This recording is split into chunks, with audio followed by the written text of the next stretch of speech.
Right today. ආයිබෝන් හැමෝටම.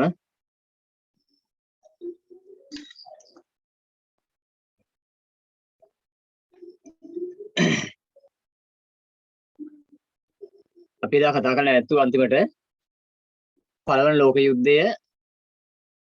සහ පළවෙනි ලෝක යුද්ධයෙන් පසු බිහි වෙච්ච ජාතීන්ගේ සංගමය. පළවෙනි ලෝක යුද්ධය සහ පළවෙනි ලෝක යුද්ධයෙන් පස්සේ බිහි වෙච්ච ජාතීන්ගේ සංගමය පිළිබඳව අපි කතා කරා. අපිට අද කතා කරන්න තියෙන මාතෘකාව දෙවන ලෝක යුද්ධය. දෙවන ලෝක සංග්‍රාමය. ලෝක යුද්ධය එහෙම නැත්නම් ලෝක සංග්‍රාමය කියන දෙවෙනි මාතෘකාව අපිට අද හමු වෙනවා. එතකොට දෙවන ලෝක යුද්ධය එහෙම නැත්නම් දෙවන ලෝක සංග්‍රාමය කියන්නේ ලෝකයේ පුරා බිහිසුණු විනාශයක් සිදු කරපු ලෝකේ රටවල් රැසකට බලපෑම් කරපු විනාශකාරීම අවස්ථාව. ලෝකේ අතිවිශාල ප්‍රමාණයේ විනාශයක් සිදු කරන්නට දෙවන ලෝක යුද්ධයේ තියෙන්නේ පුතේ අච්චුපතේ දෙවන ලෝක යුද්ධයේ මාතෘකාව පෙරලා ගන්න. අච්චුපතේ තියෙනනේ දෙවන ලෝක යුද්ධය කියලා මාතෘකාවක්. ඒක පෙරලා ගන්න.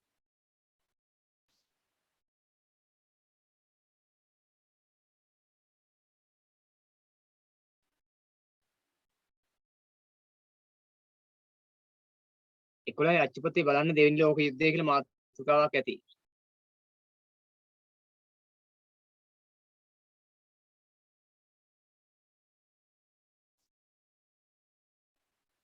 හරිද සොයාගත්තද?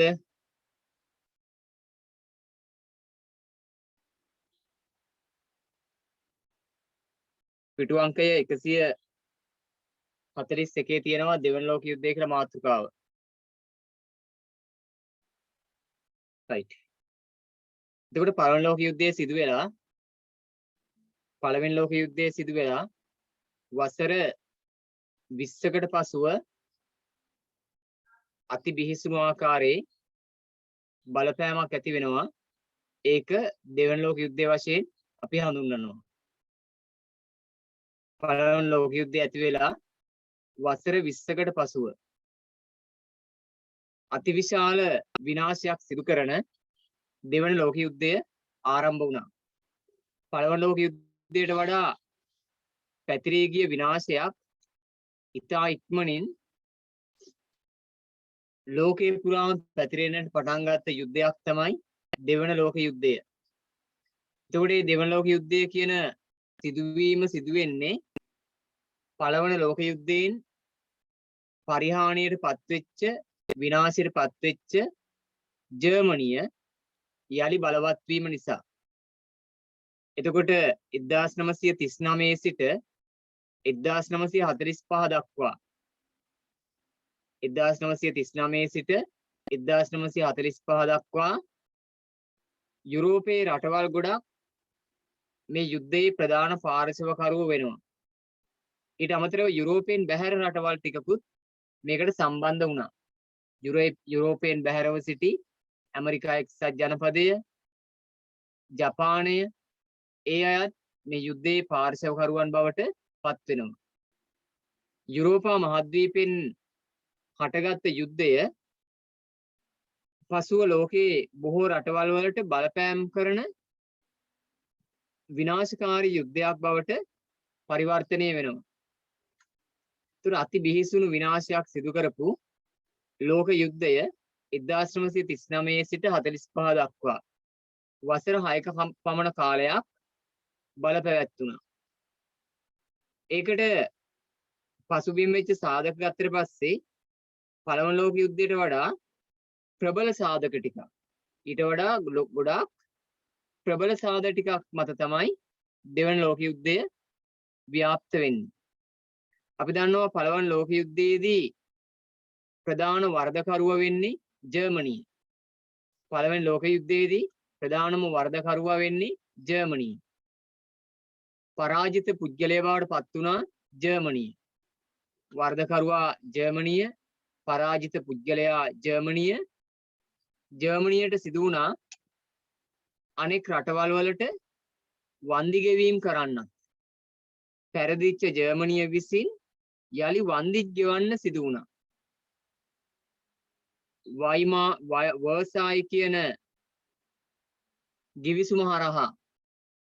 වර්සායි කියන ගිවිසුම හරහා පරාජිත ජර්මනිය විසින් අනිකුත් රටවල් වලට වන්දි ගෙවිය යුතු වුණා. එහෙම වන්දි ගෙවන්නත් සිදුවීම, පරාජිතයෙකු බවට පත්වීම, යුද්ධයේ ප්‍රධාන වරදකරුවා වීම නිසා ජර්මනිය පළවන ලෝක යුද්ධයෙන් පසුව දැඩි අන්ත අසරණ තත්වයකට පත් වෙනවා. පළවන ලෝක යුද්ධයෙන් පසුව දැඩි අන්ත අසරණ තත්වයකට පත් වෙනවා. හැබැයි ජර්මනිය යලි බලවත් කරන්නට එහි නායකයෙක් මූලිකත්වය අරගෙන කටයුතු කරනවා. ජර්මනිය බලවත් කරන්නට එහි මූලිකත්වය අරගෙන කටයුතු කරන නායකයෙක් බිහි වෙනවා. එයා තමයි හිට්ලර්. අපි කියනවා ඇඩෝල්ෆ් හිට්ලර්. මේ හිට්ලර් කියන කෙනා ජර්මනියට නව ජීවයක් ලබා දීලා යලි ජර්මනිය තුල යුද ශක්තිය වර්ධනය කරනවා. ජර්මනිය තුල යලි යුද ශක්තිය වර්ධනය කරනවා හිට්ලර්. මේ හිට්ලර් කියන පුද්ගලයා පළවන ලෝක යුද්ධය පිළිබඳ ඔක්කොම තොරතුරු දන්නවා. පළවන ලෝක යුද්ධයේ සියලුම යුද අත්දැකීම් ටික මෙයාට තියෙනවා. ඒ කොහොමද මෙයාට තියෙන්නේ? පළවන ලෝක යුද්ධය වෙනකොට මේ හිට්ලර් කියන පුද්ගලයා හමුදා සොල්දාදුවෙක්. හිට්ලර් කියන පුද්ගලයා පළවන ලෝක යුද්ධයේ කාලේ හමුදා සොල්දාදුවෙක් වශයෙන් තමයි හිටියේ. ඒ හමුදා සොල්දාදුවෙක් වශයෙන් ඉන්නකොට යුද්ධයේ සියලු අත්දැකීම් ටික වැරදි සිදු වෙන්නේ කොතනද? සාධාරණය සහ අසාධාරණය මොන ආකාරයෙන්ද ගොඩනැගිලා තිබුණේ? මේ සියල්ලම හොඳට දැනගත්තා. යුද්ධයේ සියලුම අත්දැකීම් ටික හොඳින්ම දැනගන්න පුළුවන් වෙච්ච පුද්ගලයා තමයි හිට්ලර්. ඊට පස්සේ මේ හිට්ලර් කල්පනා කරනවා කොහොම හරි ජර්මනියට යලි ශක්තියක් දෙන්න ඕන. යුද ශක්තියක් දෙන්න ඕන. පරාජයට පත්වෙච්ච අවමානය නැති කර ගන්න ඕන කියලා එයා සංවිධානය වුණා. පරාජයට පත්වෙච්ච ජර්මනියේ තිබිච්ච ආණ්ඩුව තමයි වයිමාර් කියලා සමූහ ආණ්ඩුවක්. වයිමාර් කියලා සමූහ ආණ්ඩුවක් තිබුණා. ඒ ආණ්ඩුව විසින් ජනතාව වෙනුවෙන් ඉටු කරන්න තිබිච්ච සේවාවන් ටික ඉටු කරේ නැහැ. ජනතාව අරගල වැඩි වුණා. වයිමාර් සමූහ ආණ්ඩුව තුලින්, වයිමාර් ආණ්ඩුව තුලින් ජර්මනියේ ප්‍රශ්න විසඳුනේ නැහැ. ප්‍රශ්න වැඩි වුණා. රැකියා අවශ්‍ය අයට රැකියා නැත. භාණ්ඩ මිල ගණන් ඉහළ ගියා. කම්කරු උද්ඝෝෂණ වැඩි වුණා. අපේ රටේ දැන් තත්ත්වය වගේ. අන්න ඒ විදිහට ගැටලු ගොඩාක් ඒ වයිමාර් සමූහ ආණ්ඩු කාලය තුල සිදු වුණා. රටේ මුදල් නැති වුණා. ආර්ථික ගැටලු වැඩි වුණා. ඇයි මෙයාලගේ රටේ තිබිච්ච මුදල් ටික ඔක්කොම යුද වන්දි ගෙවන්න සිදු වුණා. ඒ මුදල් වලින් යුද වන්දි ගෙවන්න සිදු වුණා. ආදායම් මාර්ග අවහිර වුණා.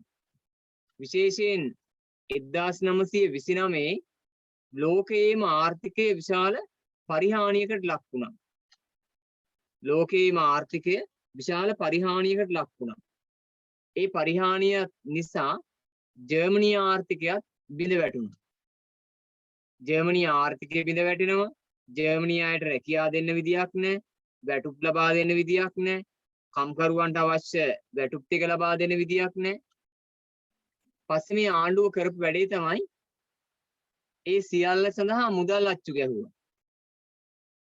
මුදල් අච්චු ගැහුවට පස්සේ රටේ භාණ්ඩවල මිල වැඩි වෙනවා. දැන් අපේ රටෙත් ඒකයි. මේ භාණ්ඩවල මිල වැඩි වෙන එක හේතුවක් මුදල් නැති වුණ ගමන් මුදල් අච්චු ගහන. ඒතර ජනතාව තුළ මුදල් ගැවසෙනවා. මුදල් තියෙන නිසා කඩවල් වල මුදලාලිලාත් භාණ්ඩවල මිල වැඩි කරනවා. ඇයි සල්ලි තියෙන නිසා කීය වුණත් ගනවා.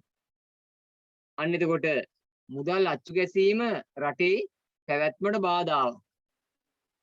මුදල් අච්චු ගහනවා කියන්නේ රටේ මුදල් සංසරණය වීම, සැරිසරණ ප්‍රමාණය වැඩි වෙනවා. මුදල් සංසරණය වැඩි වුණ ගමන් රට තුල භාණ්ඩ මිල ඉහළ යනවා. ආන්නේ නිසා මොකද වෙන්නේ? ජර්මන් ආර්ථිකය දැඩි අවපාතයකට, දැඩි පිරිහී යාමකට ලක් වෙනවා. මේ හිට්ලර් ඊට පස්සේ මොකද කරන්නේ? කොහොම හරි මේ රාජ්‍ය බලය ගන්න, පාලන බලය ගන්න උත්සාහ ගත්තා. එහි එක අවස්ථාවකදී හිට්ලර් ජර්මන් රජයට එහිව කටයුතු කරා කියලා දැනගත්තා. දැන් හිට්ලර් කරන්නේ මොකද්ද? විරැකියාවෙන් පෙළෙන ජනතාව හිට්ලර් වටා එකතු කරගත්තා. කම්කරුවෝ එකතු කරගත්තා.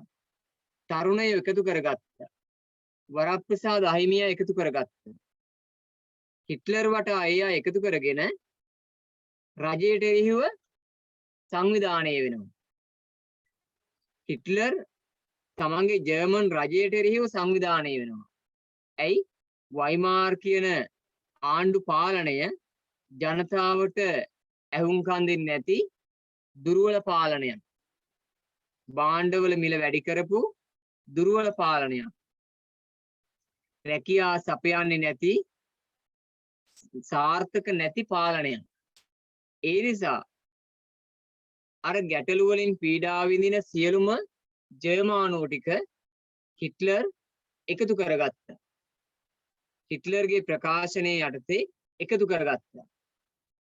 හිට්ලර්ගේ ප්‍රකාශනය තමයි විරැකියාව තුරන් කරනවා, කර්මාන්ත ස්ථාපිත කරනවා, තරුණ තරුණියන්ට රැකියාව ලබා දෙනවා, වැටුප් ලබා දෙනවා, කම්කරුවන්ට ප්‍රශ්න ඇති වෙන්න තියන්නේ නැහැ කියන ප්‍රකාශනය මත විශාල පිරිසක් හිට්ලර් වටා එකතු වෙනවා.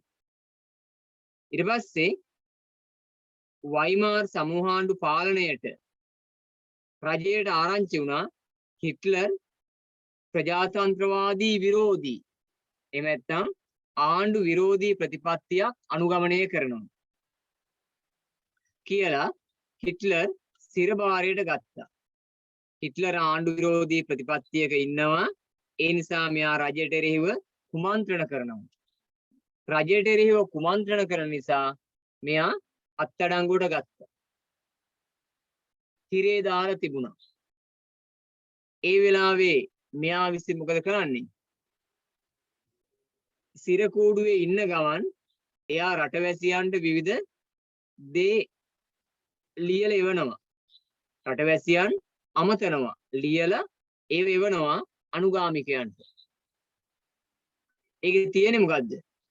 මාතෘකාව තමයි මගේ සටන කියලා කෘතියක්. එයා සිරබාරේ ඉන්නකොට ලියනවා මහා ප්‍රකාශනයක්. මගේ සටන කියලා කෘතිය.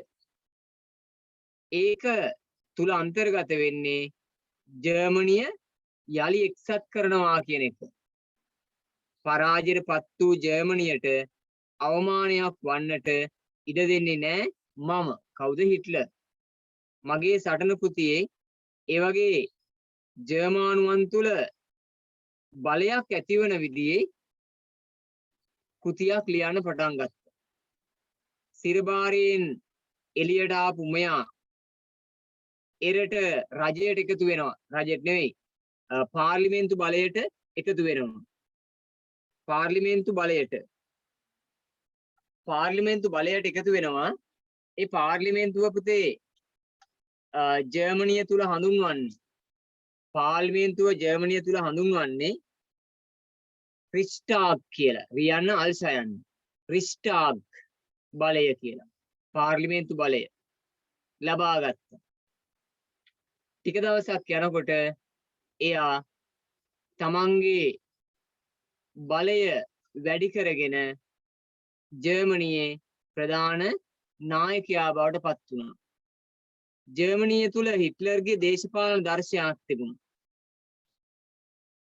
වයිමාර් සමූහාණ්ඩු පාලනයට විරුද්ධව අලුත් දේශපාලන ගමනක් විරැකියාව තුරන් කරන කර්මාන්ත ස්ථාපිත කරන සංවර්ධනය ගොඩනගන ජනතා ගැටලු විසඳන කම්කරු අරගල නැති කරන සාමූහික පාලනයකට හිට්ලර් සූදානම් වෙනවා.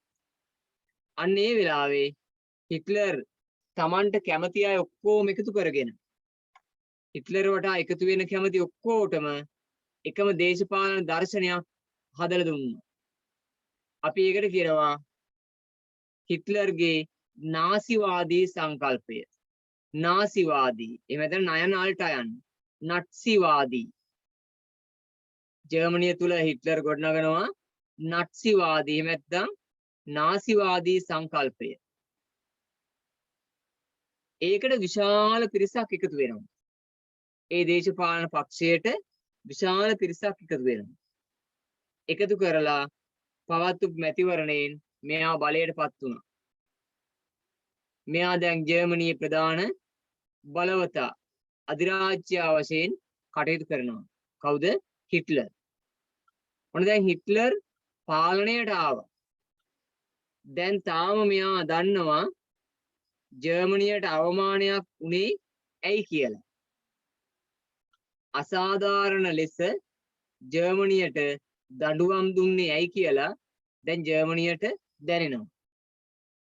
ඒ නිසා ජර්මනිය විසින් ඊළඟට මොකද කරන්නේ? තමන්ගේ යුද ශක්තිය භාවිතා කරලා අනෙක් ප්‍රදේශවලට පහර දෙන්න පටන් ගත්තා. ජර්මනිය තමන්ගේ යුද ශක්තිය භාවිතා කරලා අනෙක් ප්‍රදේශවලට පහර දෙන්න පටන් ගත්තා. තවත් ප්‍රදේශ ගොඩක් තිබුණා ජර්මනියට අවශ්‍ය වෙච්ච. අපි දන්නවා ඇල්සාස් ලොරින් ප්‍රශ්නය.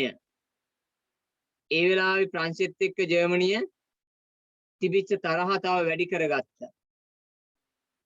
ඊළඟට ජර්මනියට විවිධ රටවල් වලින් බ්‍රිතාන්‍ය එහෙම නැත්නම් එංගලන්තයෙන් ඇමරිකාවෙන් රුසියාවෙන් විවිධ බලපෑම් ආවා. විශේෂයෙන් ඇමරිකාවෙන් බලපෑම් කරා.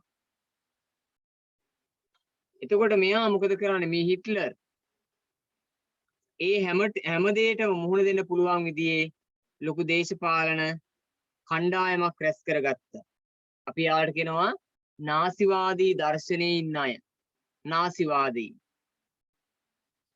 එතකොට නාසිවාදය හරහා පාලනය පතුරවමින් හිට්ලර් ටිකෙන් ටික බලවත් වෙනවා.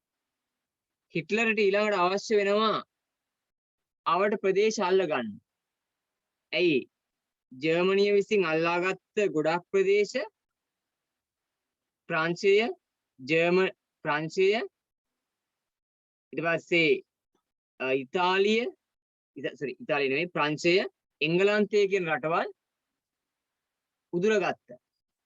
ජර්මනිය සතු යටත් විජිත උදුරගනවා ප්‍රංශය එංගලන්තය වගේ රටවල්. දැන් බ්‍රිතාන්‍යයන් ටිකක් බය වුණා. ප්‍රංශය ටිකක් බය වුණා. දැන් ටිකක් බලවත් කෙනෙක් තමයි ජර්මනියේ ඉන්නේ. හැබැයි හිට්ලර් බය නැහැ.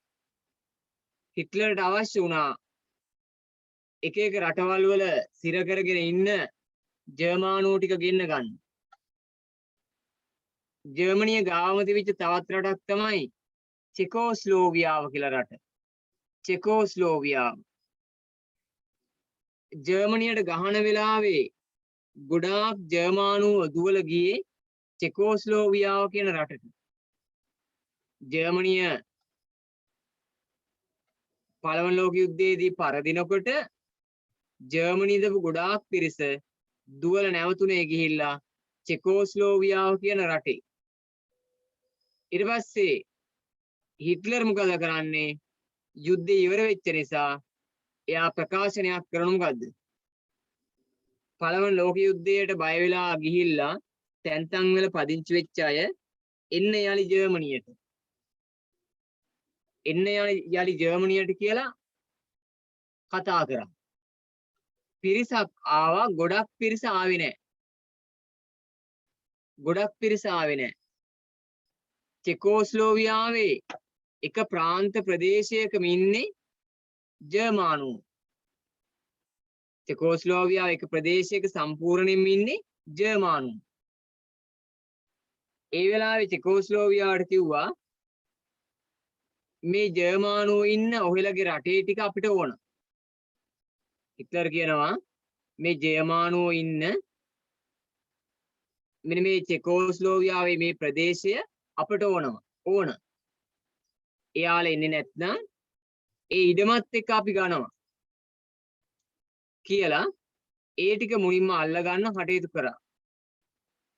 පස්සේ කාලේ මේ ජර්මනියේ හිට්ලර්ගේ බලය බලවත් වෙලා ආක්‍රමණශීලී ලෙස ගිහිල්ලා තැන්වල තිබිච්ච දේවල් බලෙන් අල්ලගත්තා. තැන්වල තිබිච්ච දේවල් බලෙන් අල්ලගත්තා. ඔන්න ඔය විදියට හිට්ලර් ටිකෙන් ටික බලය ගොඩනගනවා. හිට්ලර්ට තමන්ගේ බලය ශක්තිමත් කරගන්න ආරක්ෂක නිලධාරීන් හිටියා. ආරක්ෂක නිලධාරීන් දුමුරු කමීස හමුදාව කියලා හමුදාවක් හිටියා. දුමුරු කමීස හමුදාව කියලා හමුදාවක් හිටියා. තව SS රහස් හමුදාව කියලා තව කණ්ඩායමක් හිටියා. SS රහස් හමුදාව. තවත් පිරිසක් හිටියා ගෙස්ටාපෝ රහස් පොලිසිය. ගෙස්ටාපෝ රහස් පොලිසිය. මෙන්න මේ අයගේ ශක්තිය අරගෙන හිට්ලර් විසින් මොකද කරන්නේ? ආක්‍රමණයන් වලට යොමු වෙනවා. ඒ අනුව අර චෙකෝස්ලෝවියාවේ සුඩෙටන් කියලා ප්‍රදේශය චෙකෝස්ලෝවියාවේ සුඩෙටන් කියන ප්‍රදේශය අල්ලා ගැනීමේ අරමුණින් චෙකෝස්ලෝවියාවට පහර දෙනවා. පොඩි ප්‍රදේශ අල්ලගන්න යන්නේ. ඒ ටිකට බලෙන්ම ඇතුළු වෙලා ඒ ප්‍රදේශ ටික අල්ලගන්නවා. චෙකෝස්ලෝවියාව. ඊළඟ අරමුණ උනේ පෝලන්තය කියන රට අල්ලගන්න. පෝලන්තය. ඊළඟ අවධිය වශයෙන් පෝලන්තයට පහර දුන්නා. මෙන්න මේ විදියට රටවල් වලට පහර දෙමින් ආක්‍රමණශීලී ප්‍රතිපත්තියක් අනුගමනය කරන තාක් දැන් පරලෝක යුද්ධය ඇති වෙන්න බලපාපු හේතු ටිකත් ගත්තාම මේවා එදා වෙන දේවල්.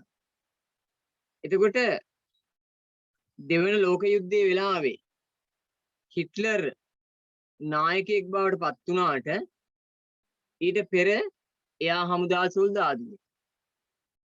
එතකොට යුද්ධය පිළිබඳ සියල්ල දන්න නිසා ඒ ප්‍රදේශවල ආරක්ෂාව වැඩි කරා. අල්ලගන්න ඕන වුණා නම් යම් ප්‍රදේශයක් මොන ක්‍රමයකින් හරි බලෙන් හරි අල්ලගන්නවා. ඒ අනුව අල්ලගත් ප්‍රදේශය තමයි දැන් අපි කතා කරේ. එකක් තමයි චෙකෝස්ලෝවියාවේ සුඩෙටන් ප්‍රදේශය.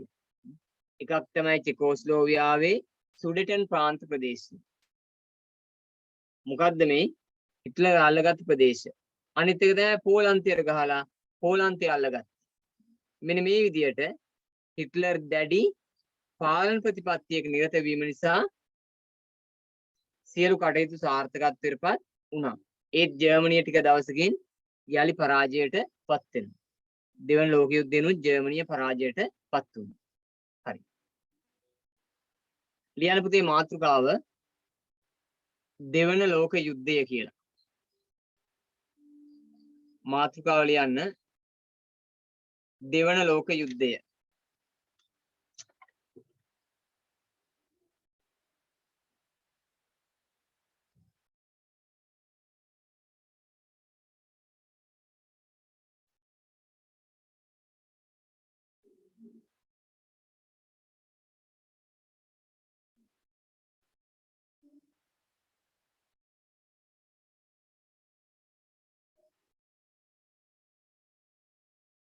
දෙවන ලෝක යුද්ධය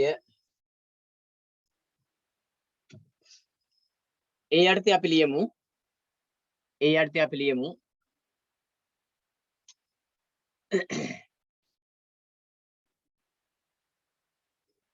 පළවන ලෝක යුද්ධය නිමා වී පළවන ලෝක යුද්ධය නිමා වී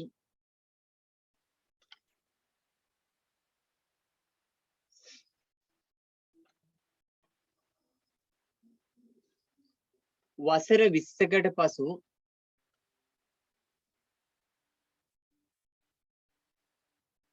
පළවන ලෝක යුද්ධය නිමා වී වසර 20කට පසු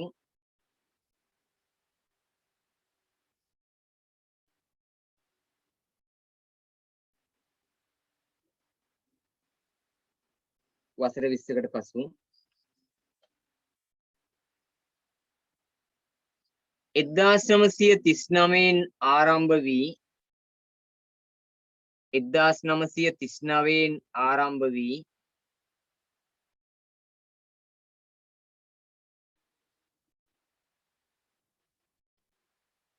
ආරම්භ වී 1945 දක්වා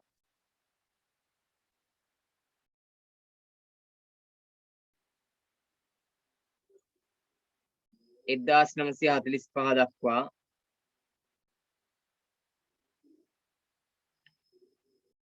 වසර 6ක පමණ කාලයක්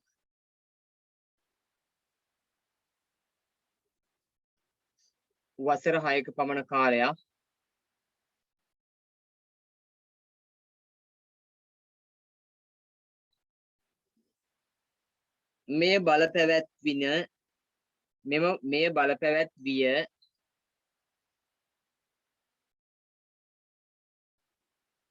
මෙය බලපැවැත්විය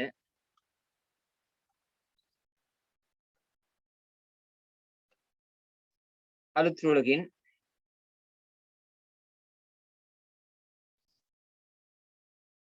පළවන ලෝක යුද්ධයෙන්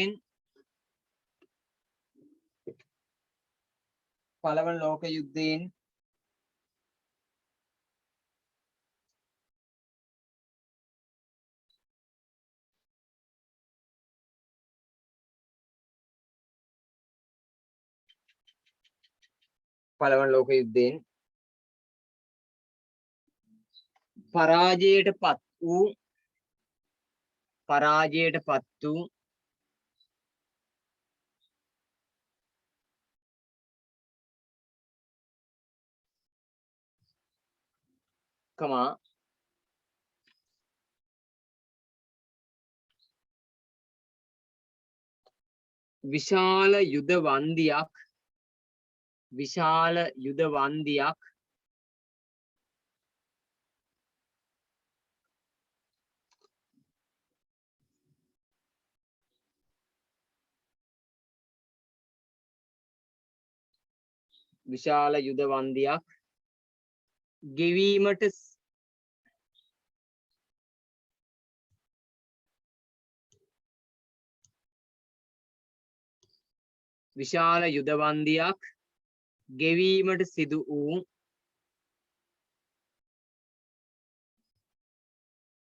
විශාල යුද වන්දියක් ගෙවීමට සිදු වූ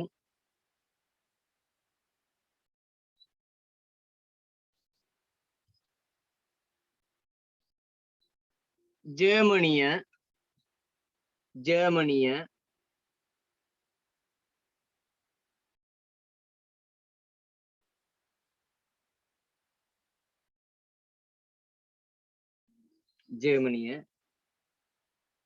දැඩි පීඩනයකට පත්විය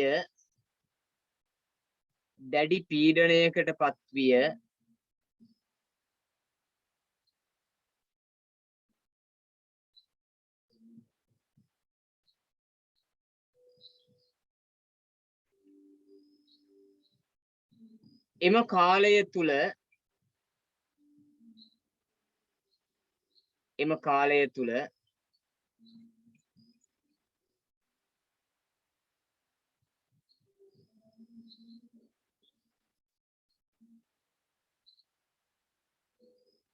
ජර්මනියේ පැවති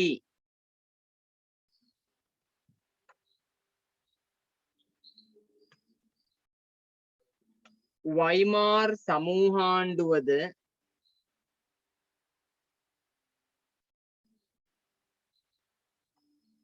වයිමාර් සමූහාණ්ඩුවද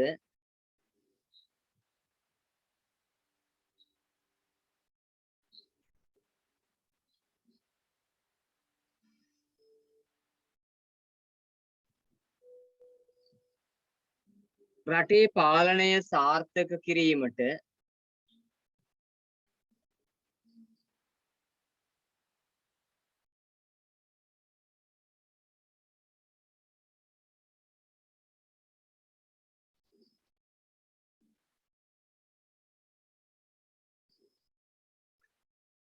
අපොහොසත් විය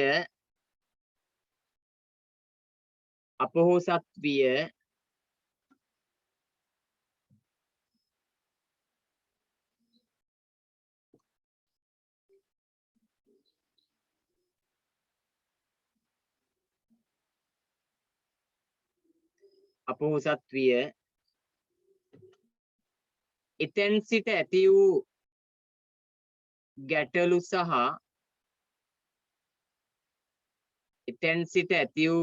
සහ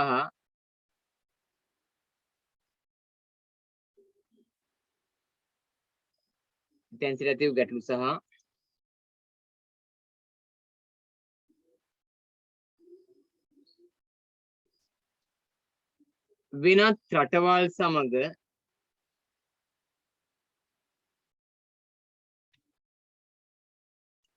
රටවල් සමග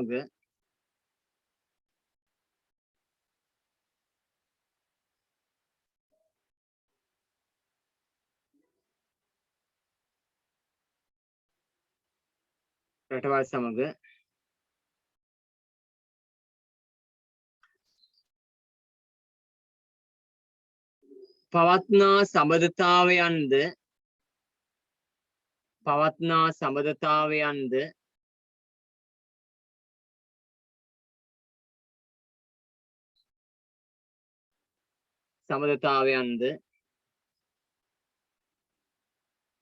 බිඳවැටීමට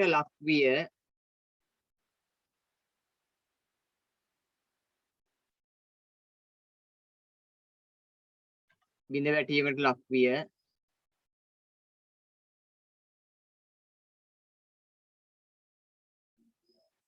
හිට්ලර්ගේ මූලිකත්වයෙන්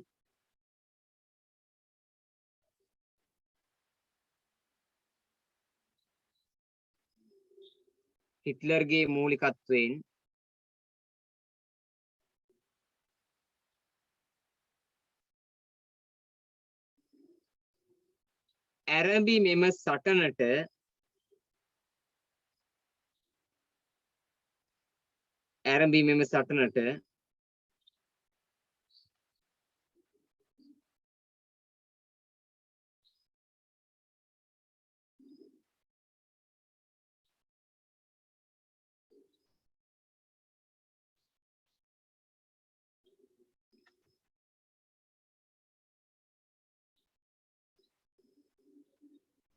දෙවන ලෝක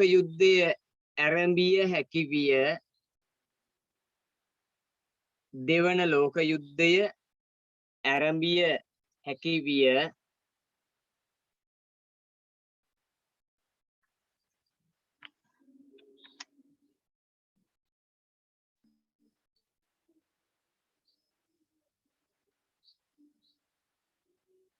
ඇරඹිය හැකි විය.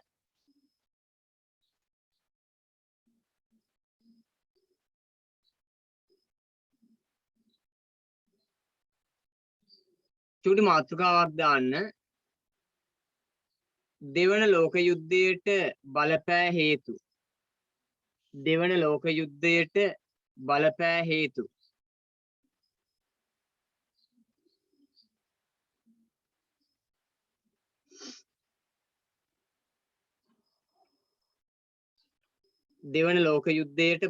හේතු.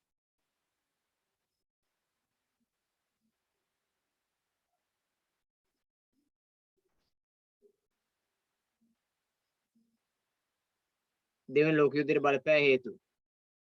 අච්චුපතේ තියෙනවා පුතේ කරුණු 4ක්. අච්චුපතේ තියෙනවා කරුණු හතරක්.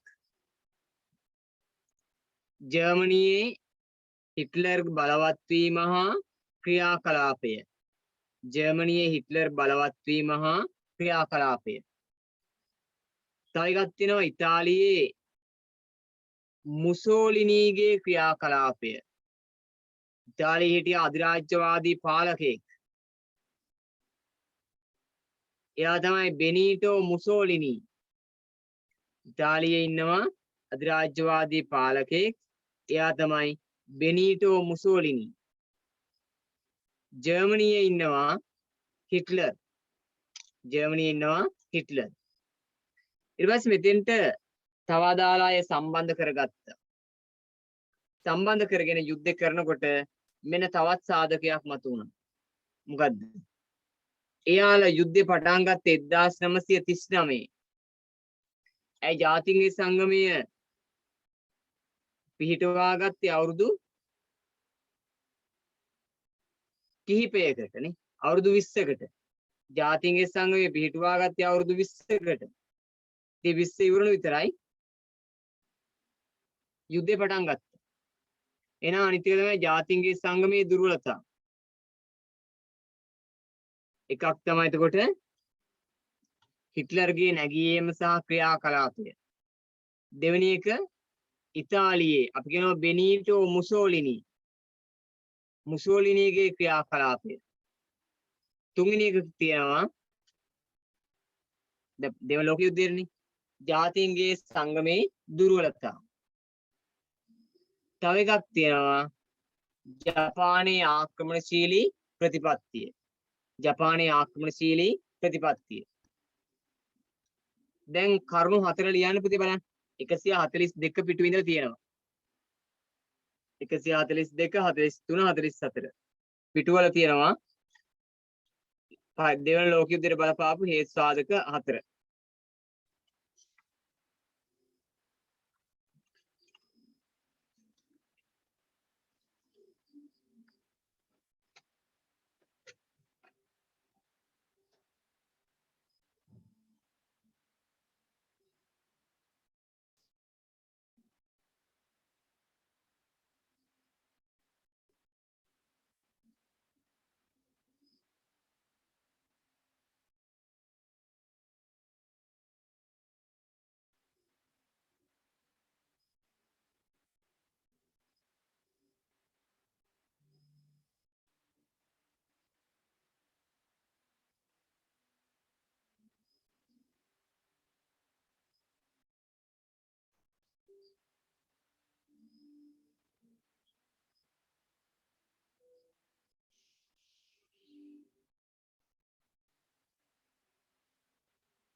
right ඒකේ පළවෙනි මාතෘකාව ලියන්න විස්තර කරගන්න පළවෙනි මාතෘකාව ලියාගන්න පුතේ විස්තර කරගන්න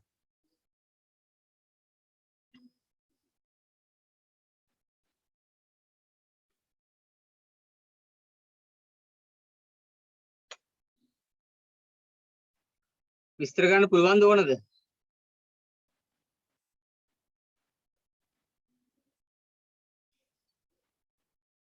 මම කියලා දුන්නාම විස්තර කරගන්න පුළුවන්ද විස්තර කරලා ඕනද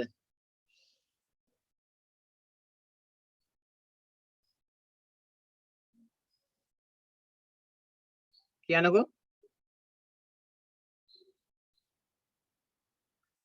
විස්තර කරන්න පුළුවන්ද විස්තර කරලා ඕනද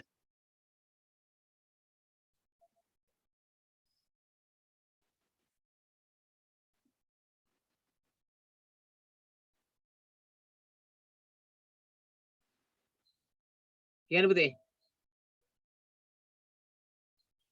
හරි විස්තර කරලා දෙන්නනේ එහෙනම් පළවෙනි මාතෘකාව ලියන්න හිට්ලර්ගේ ජර්මනියේ හිට්ලර්ගේ බලවත් වීම හා ඔහුගේ ක්‍රියාකලාපය ජර්මනියේ හිට්ලර් බලවත් වීම සහ ඔහුගේ ක්‍රියාකලාපය මාතෘකාව දාගන්න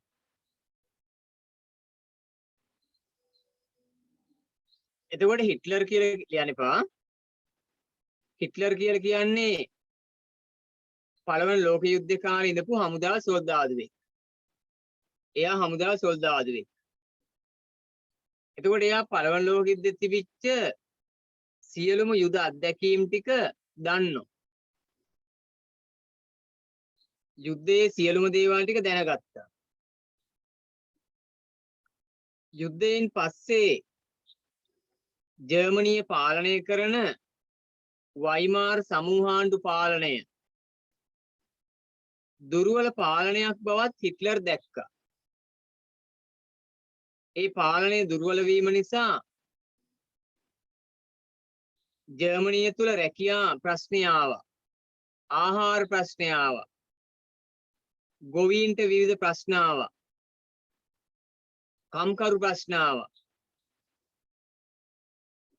ඒ වෙලාවේ හිට්ලර් අන්න ඒ අය එකතු කරගත්තා. රටේ දැඩි ආර්ථික ප්‍රශ්න තියෙනකොට ඒ ජනතාවගේ අදහස් වලට හිට්ලර් අවධානය යොමු කරා. හිට්ලර් ඒ අය එකතු කරනකොට වයිමාර් සමූහාණ්ඩු පාලනය කරේ මොකද්ද? මුදල් අච්චු ගහලා ජනතාව අතර මුදල් ගැවසෙන ප්‍රමාණය වැඩි කරා. මුදල් ගැවසෙන ප්‍රමාණය වැඩි කිරීමත් එක්ක භාණ්ඩවල මිල ඉහළ ගියා. ඒ නිසා හිට්ලර් රජයට එරෙහිව කුමන්ත්‍රණය කරා කියන චෝදනාව මත වයිමාර් පාලනය විසින් හිට්ලර් අත්අඩංගුවට ගත්තා. ඔහු හිරබාරයට ගත්තා. සිරබාරේ ඉන්නකොට හිට්ලර් තවත් ශක්තිමත් වෙලා ජනතාවට කෘතියක් එලි දක්වනවා. ඒක ඇතුළේ ඉඳගෙනම මගේ සටන කියලා කෘතිය. ඒවට ජනතාව ඔක්කොම සංවිධානය වෙනවා. හිට්ලර් දේශපාලන දර්ශනයක් ගොඩනගනවා. නාසිවාදය, නට්සිවාදය කියන එක. විවිධ ගැටලු වලින් පීඩා විඳින ජනතාව එකතු වෙන්න අපේ සාමූහිකත්වයට. එයාලා එකම දජයක් යටතේ එකතු වෙන්න කියලා ආරාධනා කරා. මෙන්න මේක. මේ කොඩිය ගහලා තියෙන ওই හිට්ලර්ගේ අතේ මෙන්න මෙතන තියෙනනේ ලේබල් එක. 142 පිටුවේ හිට්ලර්ගේ අතේ තියෙන නේද ලේබල් එක.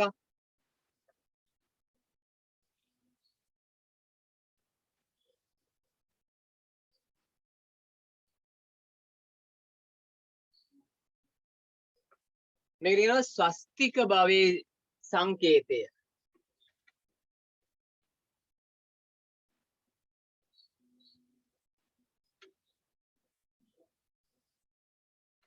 ස්වස්තික භවයේ සංකේතය. සාමූහිකත්වය. ස්වස්තික භවයේ සංකේතය සහිත දජය වටා ඒ දජේ යටතේ ඔක්කොම එකතු වෙන්න කියලා ආරාධනා කරා. විශාල පිරිසක් එකතු වුණා. ඊට පස්සේ නිදහස් වෙලා ආපු හිට්ලර් මැතිවරණයට ඉදිරිපත් වෙලා බලය ලබා ගත්තා. බලය ලබාගෙන ඊළඟට හිට්ලර්ගේ අරමුණ තමයි පරාජයට පත්වෙච්ච අවමානයට ලක්වෙච්ච ජර්මනිය ශක්තිමත් කරන්න ඕන. පරාජයට පත්වෙච්ච අවමානයට ලක්වෙච්ච ජර්මනිය ශක්තිමත් කරන්න ඕන කියලා මෙයා ජර්මනියට බලපෑම් කරපු සියල්ලන්ගෙන්ම පලිගන්න අරමුණු කරගෙන ආරම්භ කරා දෙවනි ලෝක යුද්ධය. අවස්ථා කිහිපයකදී රටවල් කිහිපයකට පහර දෙනවා. චෙකෝස්ලෝවියාව කියන රටට, පෝලන්තය කියන රටට පහර දීමත් එක්ක බිහිසුණු යුද්ධය යලි ආරම්භ වෙනවා. අන්න ඒක තමයි දෙවන ලෝක යුද්ධයේ ආරම්භයේ බවට පත් වෙන්නේ. හිට්ලර් තමන්ගේ දේශපාලන දර්ශනයට එකතු කරගත්ත හමුදාවක්. අපි කියනවා දුඹුරු කමීස හමුදාව. දුඹුරු කමීස හමුදාව. ගෙස්ටාපෝ රහස් පොලිසිය. ගෙස්ටාපෝ රහස් පොලිසිය. මේ අය එකතු කරගෙන තමයි මේ ව්‍යාපාරය එහෙම නැත්නම් ජර්මනිය බලවත් කිරීමේ ව්‍යාපාරය තවත් ශක්තිමත් කරගත්තේ. කොහොම හරි ජර්මනිය යලි යුද්ධයට අවතීර්ණ වෙලා පහර දීම් සිදු කරත් අවසානයේ ජර්මනිය ඒකින් පරාජයට පත් වෙනවා. වසර 6කට පස්සේ යලි ජර්මනිය පරාජයට පත් වෙනවා. හිට්ලර් ඒ වෙලාවේ විරුද්ධවාදීන්ට ගොදුරු වෙනකොට ජර්මනිය වට කරලා හිට්ලර් අල්ලනවා කියන දේ සිදු වෙනකොට හිට්ලර් දැනගත්තා විරුද්ධවාදීන් ඇවිල්ලා හිට්ලර් අල්ලගත්තොත් වද හිංසනයට ලක් කරලා මරලා දාවි කියලා හිට්ලර් මොකද කරේ? දිවිනසා ගත්තා. අවසානයේ හිට්ලර් දිවිනසා ගත්තා. විරුද්ධවාදීන්ගෙන් මැරෙනවට වඩා හොඳයි සීවිදි නසා ගන්න එක කියලා දිවිනසා ගන්නට කටයුතු කරා. රයිට්. අපි ලියමු.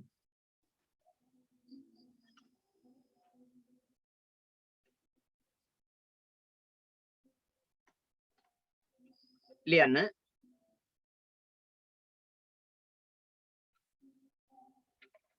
හිට්ලර් යනු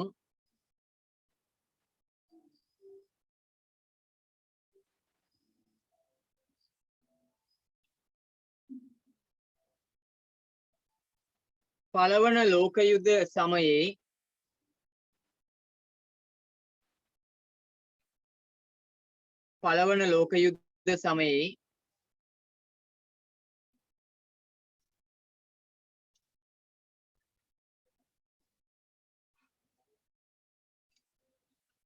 සිටි හමුදා සොල්දාදුවෙකි.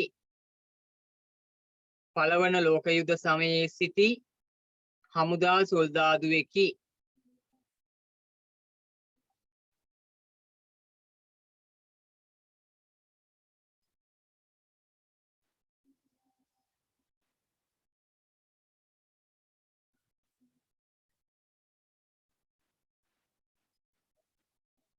හමුදා සොල්දාදුවෙකි.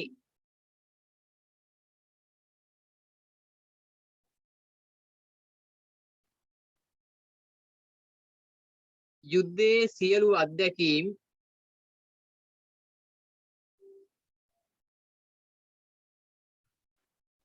යුද්ධයේ සියලු අත්දැකීම්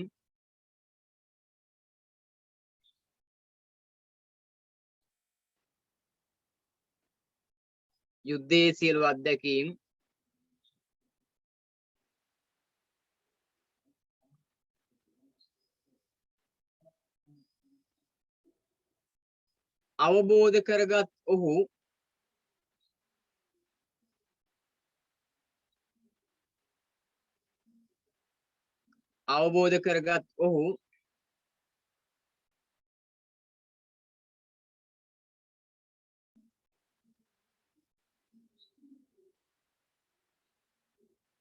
පළවන ලෝක යුද්ධයෙන්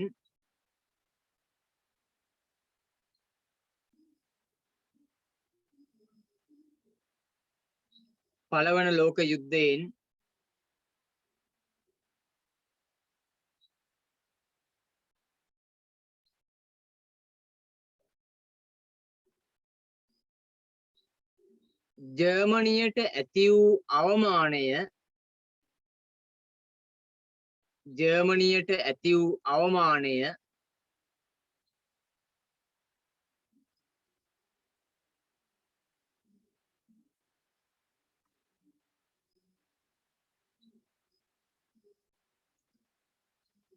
අවමානය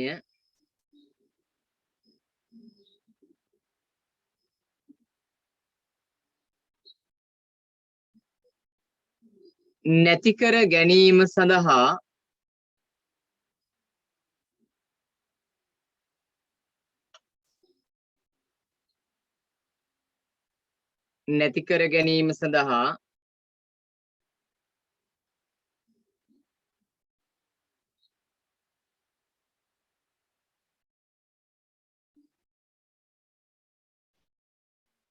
යළි යුද්ධයකට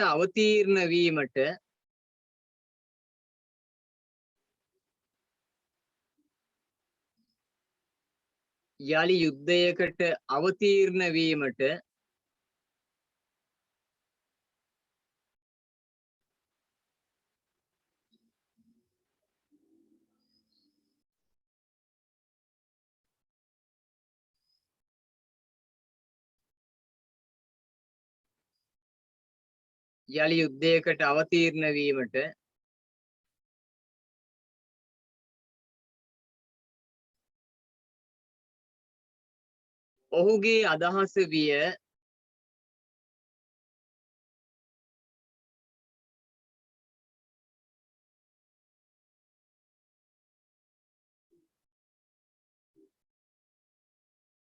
ඔහුගේ අදහස විය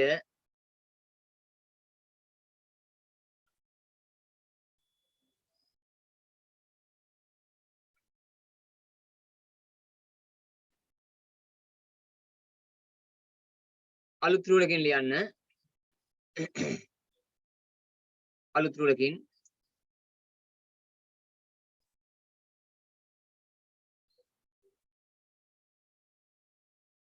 පළවන ලෝක යුද්ධයෙන් පසු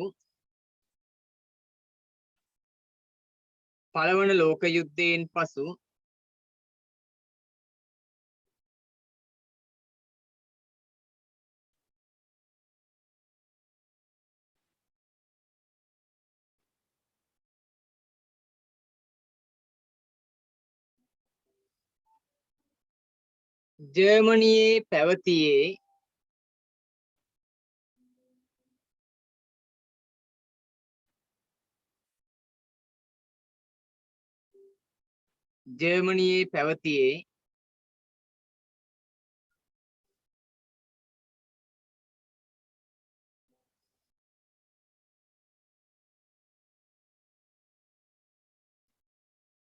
වයිමාර් සමූහාණ්ඩු පාලනයයි කොම්බු දෙකයි වයන්නයි වයිමාර් සමූහාණ්ඩු පාලනයයි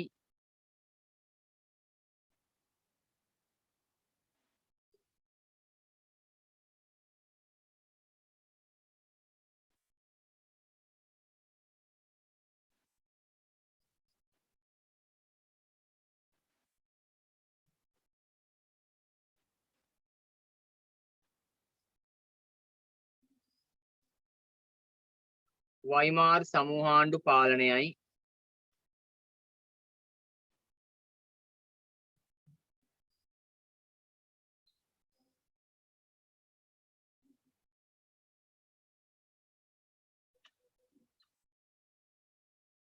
ජර්මනියේ පැවති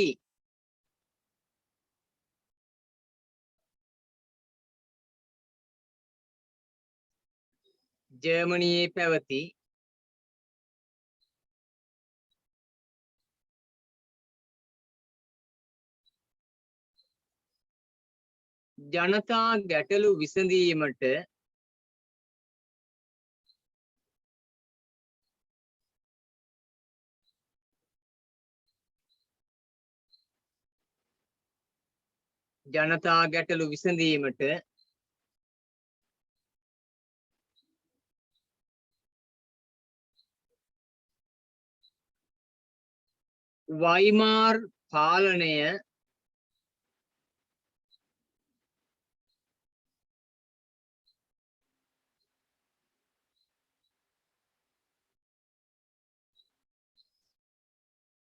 වයිමාර් පාලනය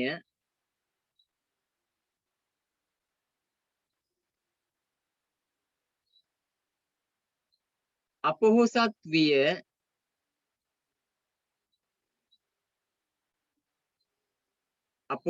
විය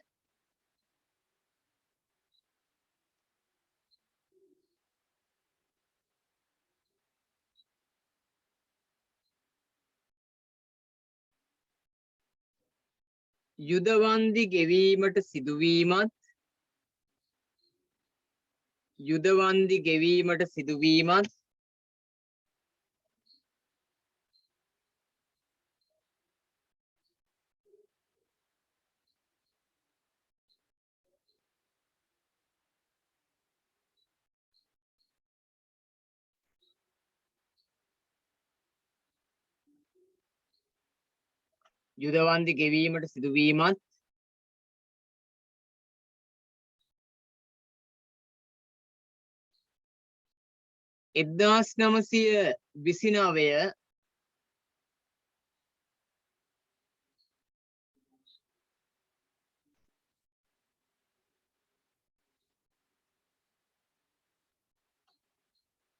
එක්දාස් නමසිය විසිනවය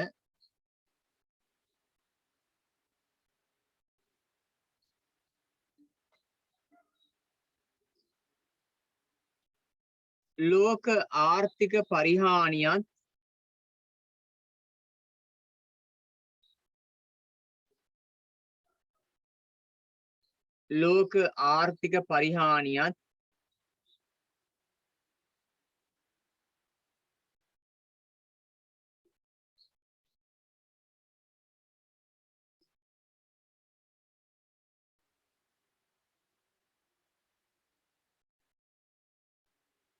හේතුවෙන්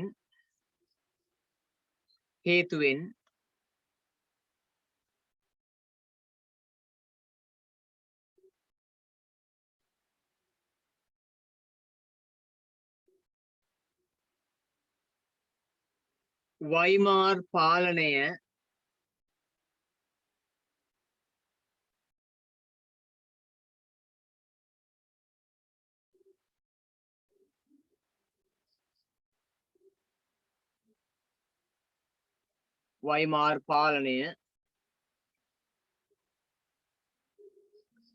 තවත්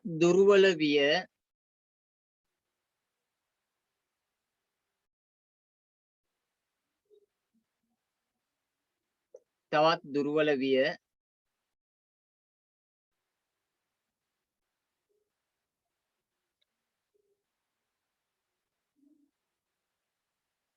භාණ්ඩ මිල ඉහළ යාම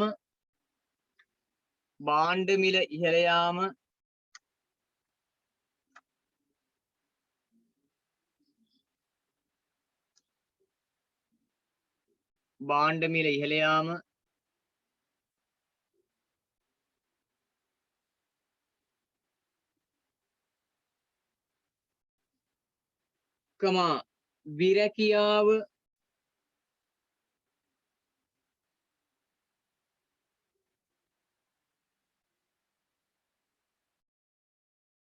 විරකියාව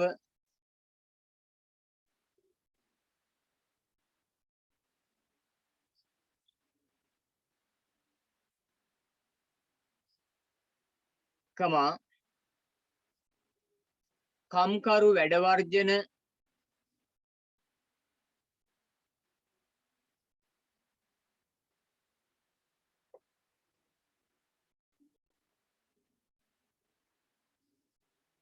කම්කරු වැඩ වර්ජන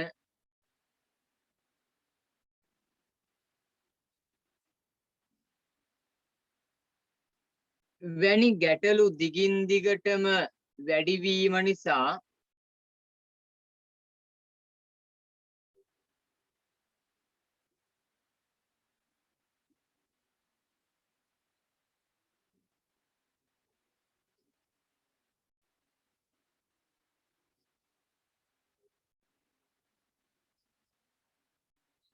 දිගින් දිගටම වැඩිවීම නිසා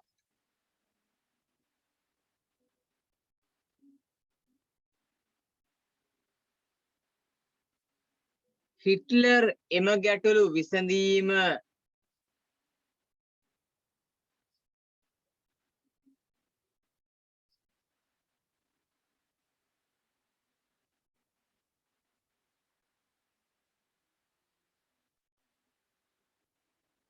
හිට්ලර් එම ගැටලු විසඳීම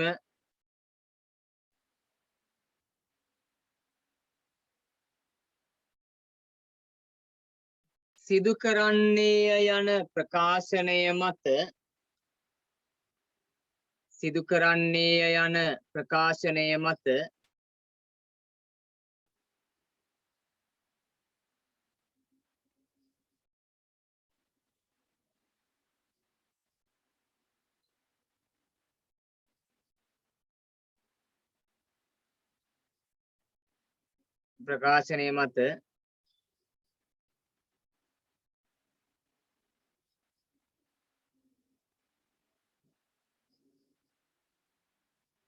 ප්‍රකාශනය මත බොහෝ පිරිසක් හිට්ලර් වටා එක්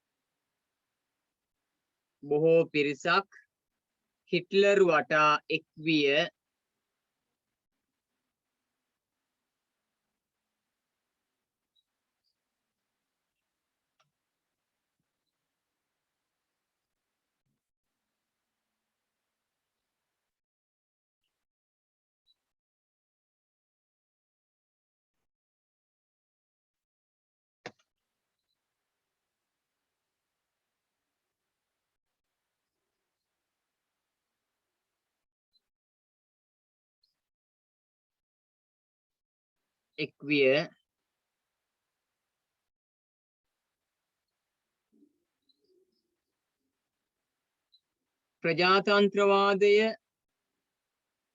ප්‍රජාතන්ත්‍රවාදය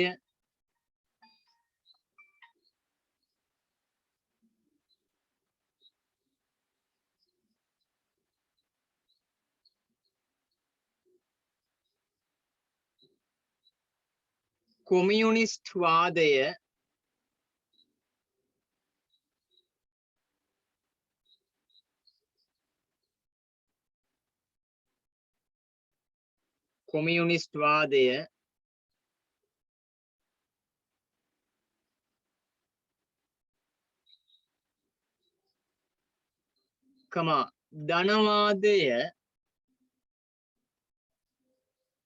ධනවාදය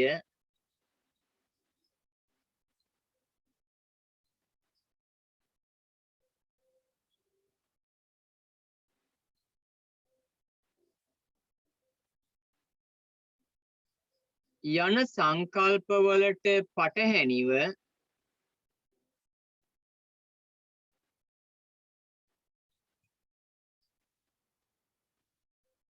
සංකල්පවලට පටහැනිව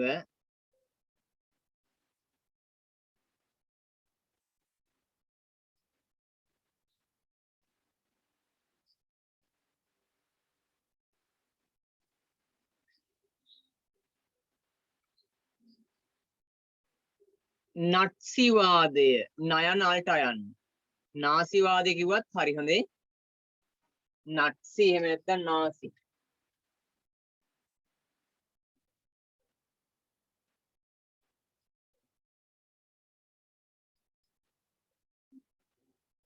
නට්සිවාදය එහෙම නැත්නම් නාසිවාදය දෙකෙන් එකක් ලියන්න. නට්සිවාදය යන දේශපාලන දර්ශනය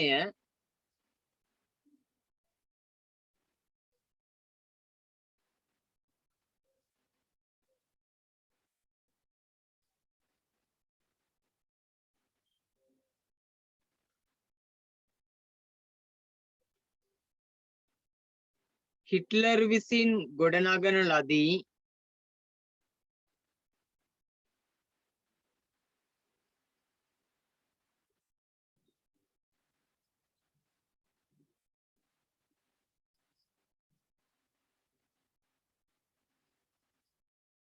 හිට්ලර් විසින් ගොඩනගන ලදී.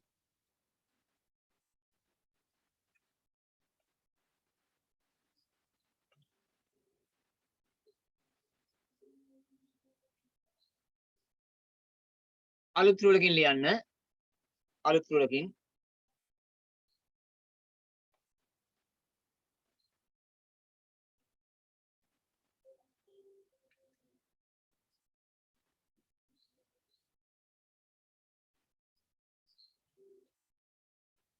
අලුත් රුලකින්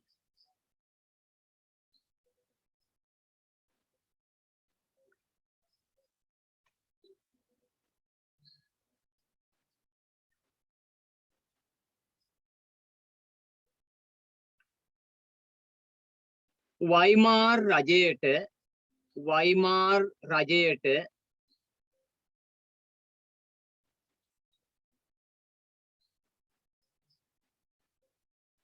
වයිමාර් රජයට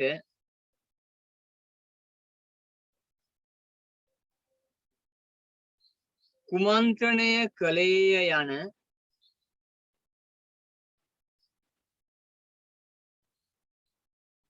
කුමන්ත්‍රණය කළේය යන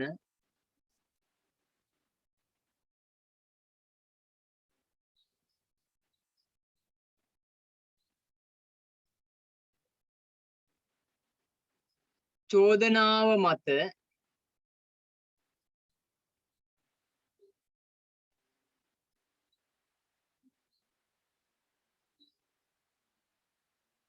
චෝදනාව මත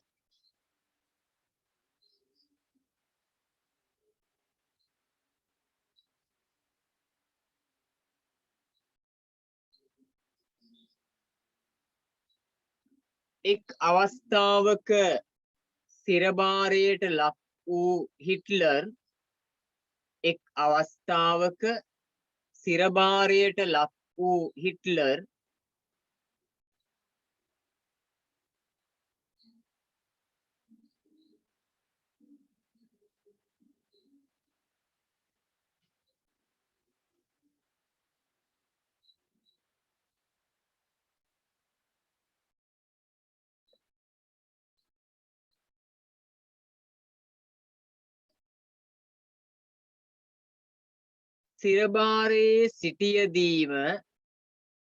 සිරභාරයේ සිටියදීම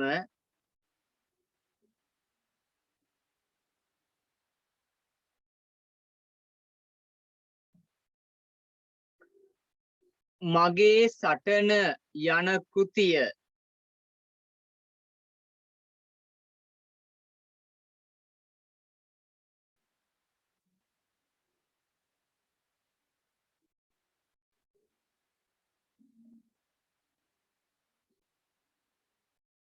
මගේ සටන යන කෘතිය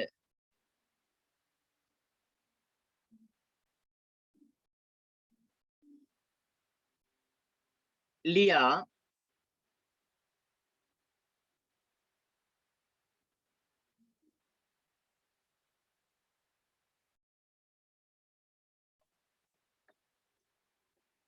ඒ මගින් ජර්මනිය පුරා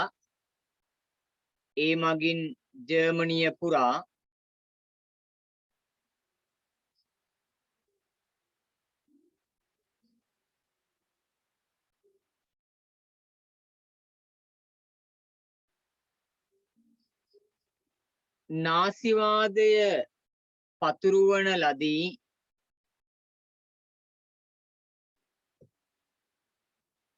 නාසිවාදය පතුරවන ලදී.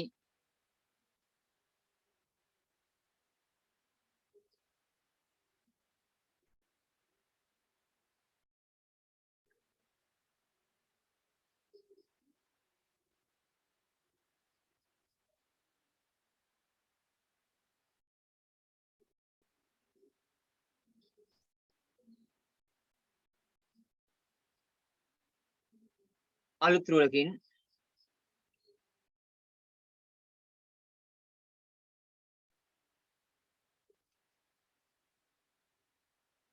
ස්වස්තික භවයේ දජය වටා ස්වස්තික භවයේ මෙන්න මේ සංකේතය ස්වස්තික භවයේ දජය වටා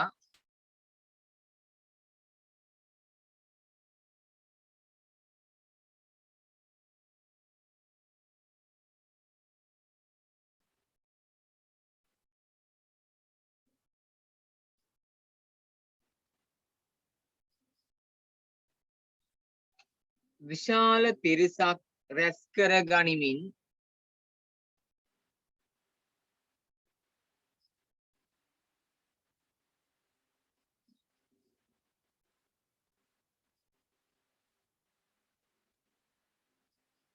විශාල පිරිසක් රැස් කර ගනිමින්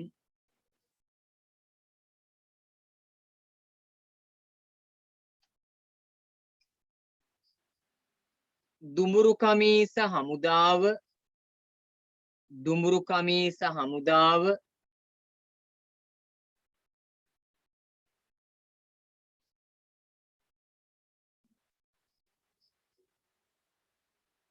දුමුරු කමීස හමුදාව කමා SS රහස් හමුදාව SS රහස් හමුදාව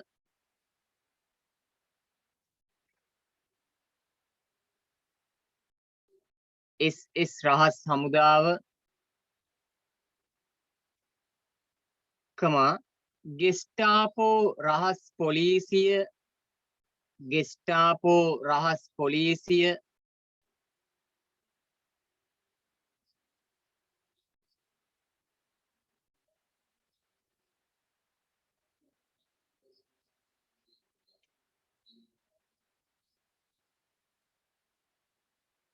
සම්බන්ධ කර ගනිමින්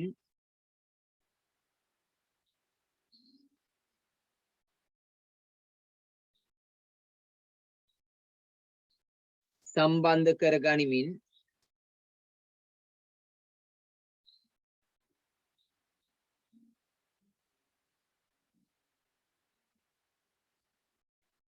ජර්මනියේ බලය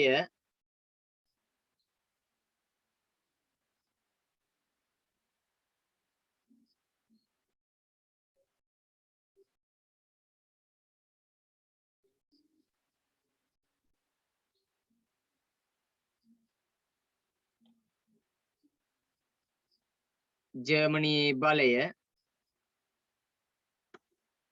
බලෙන්ම ලබා ගැනීමට සමත් විය ජර්මනියේ බලය බලෙන්ම ලබා ගැනීමට සමත් විය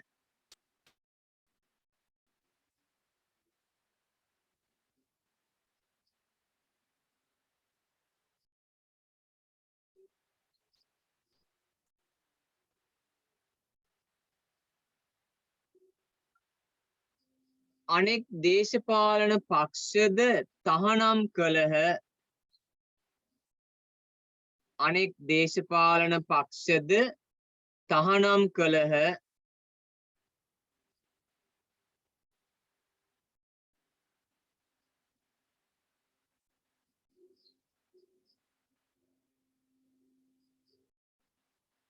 තහනම් කළහ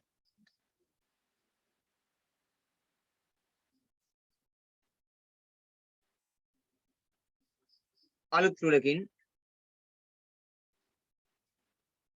හිට්ලර්ගේ ප්‍රධාන අරමුණ වූයේ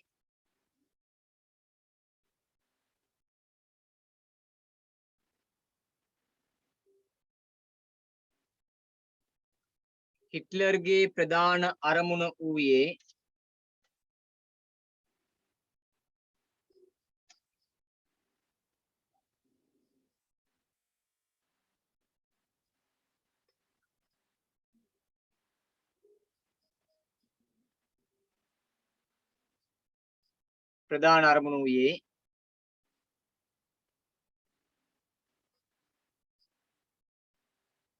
ජර්මනිය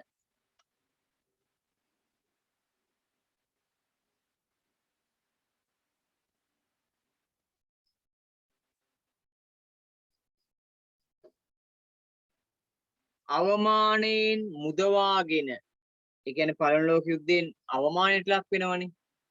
අවමානයෙන් මුදවාගෙන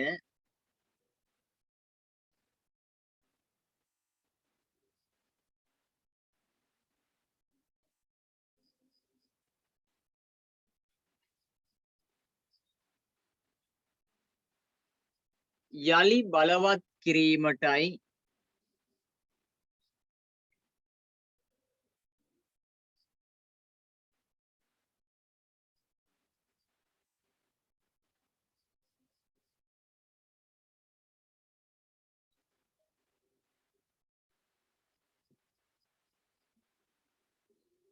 ඒ අනුව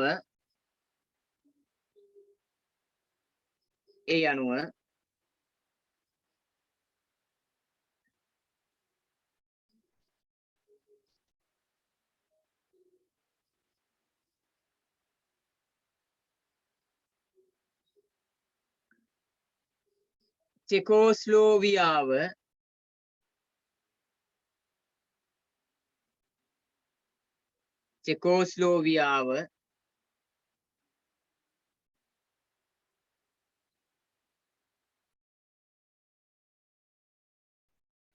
ආක්‍රමණය කිරීමට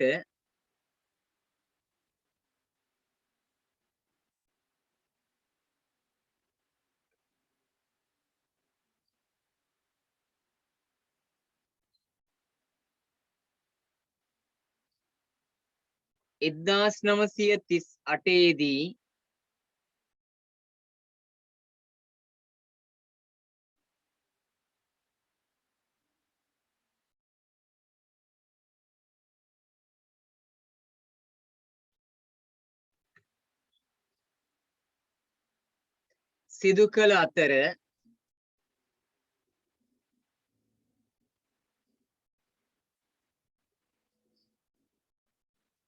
සිදු කළ අතර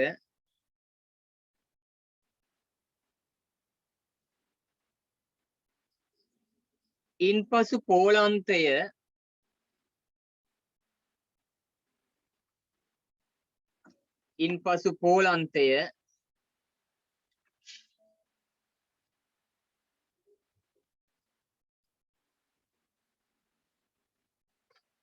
එක්දාස් නවසිය තිස් නවය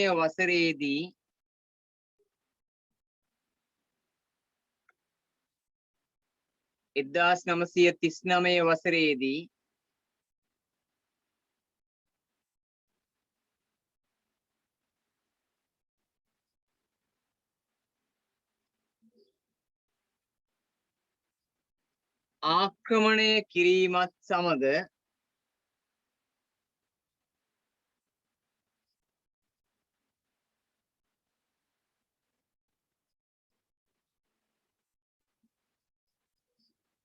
ආක්‍රමණය කිරීමත් සමග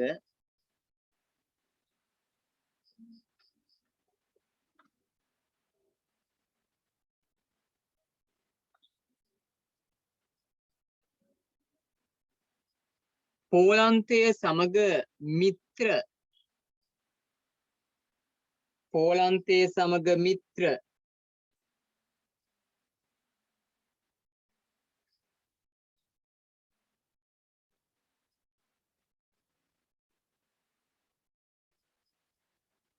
බ්‍රිතාන්‍ය හා ප්‍රංශය එක් වී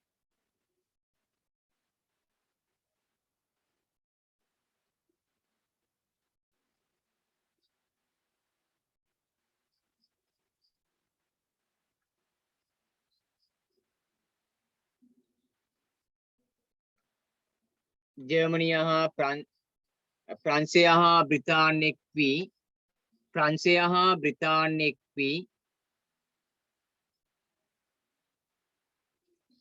ජර්මනියේ හිට්ලර්ගේ පාලනයට විරුද්ධව ජර්මනියේ හිට්ලර්ගේ පාලනයට විරුද්ධව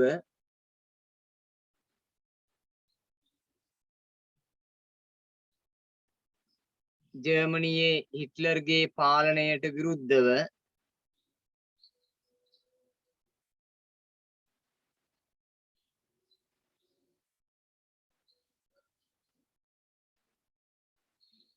එක්දාස් නවසිය තිස් නමේ සැප්තැම්බර් 3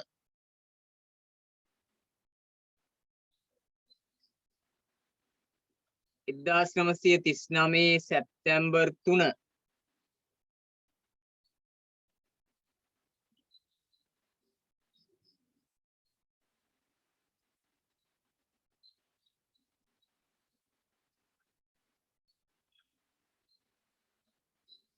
යුද ප්‍රකාශ කරන ලදී.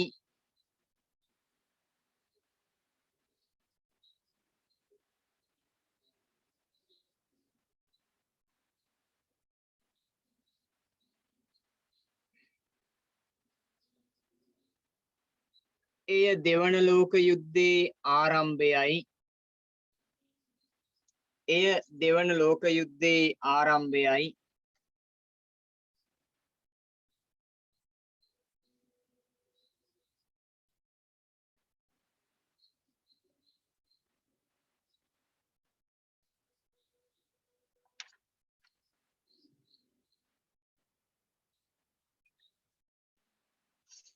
එය දෙවන ලෝක යුද්ධයේ ආරම්භයයි.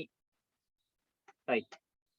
ඔන්න දෙවන ලෝක යුද්ධයේ ආරම්භයට බලපෑව ප්‍රධානම සාධකේ කතා කරා. දෙවන ලෝක යුද්ධයේ ආරම්භයට බලපෑව ප්‍රධානම සාධකය අපි කතා කරා. හිට්ලර්ගේ නැගීම සහ ක්‍රියාකලාපය. එහෙම නැත්නම් ජර්මනියේ හිට්ලර් බලවත් වීම. හිට්ලර් තමයි දෙවන ලෝක යුද්ධය කියන සිදුවීම ආරම්භ කරන්නේ. හිට්ලර්ගේ අරමුණ තමයි බිඳ වැටිච්ච ජර්මනිය යලි යුද්ධයෙන්ම බලවත් කළ යුතුයි. බිඳ වැටිච්ච ජර්මනිය යලි යුද්ධයෙන්ම බලවත් කළ යුතුයි. යුද්ධයෙන්ම බලවත් කිරීමට නම් ජර්මනියේ තියෙන ප්‍රජාතන්ත්‍රවාදය, කොමියුනිස්ට් වාදය කියන දේශපාලන පක්ෂ මර්ධනය කරන්න ඕන. ඒ වගේ නායකයෝ අල්ලලා වදහිංසනයට ලක් කරා. හැමෝටම යහපත සලසා දෙන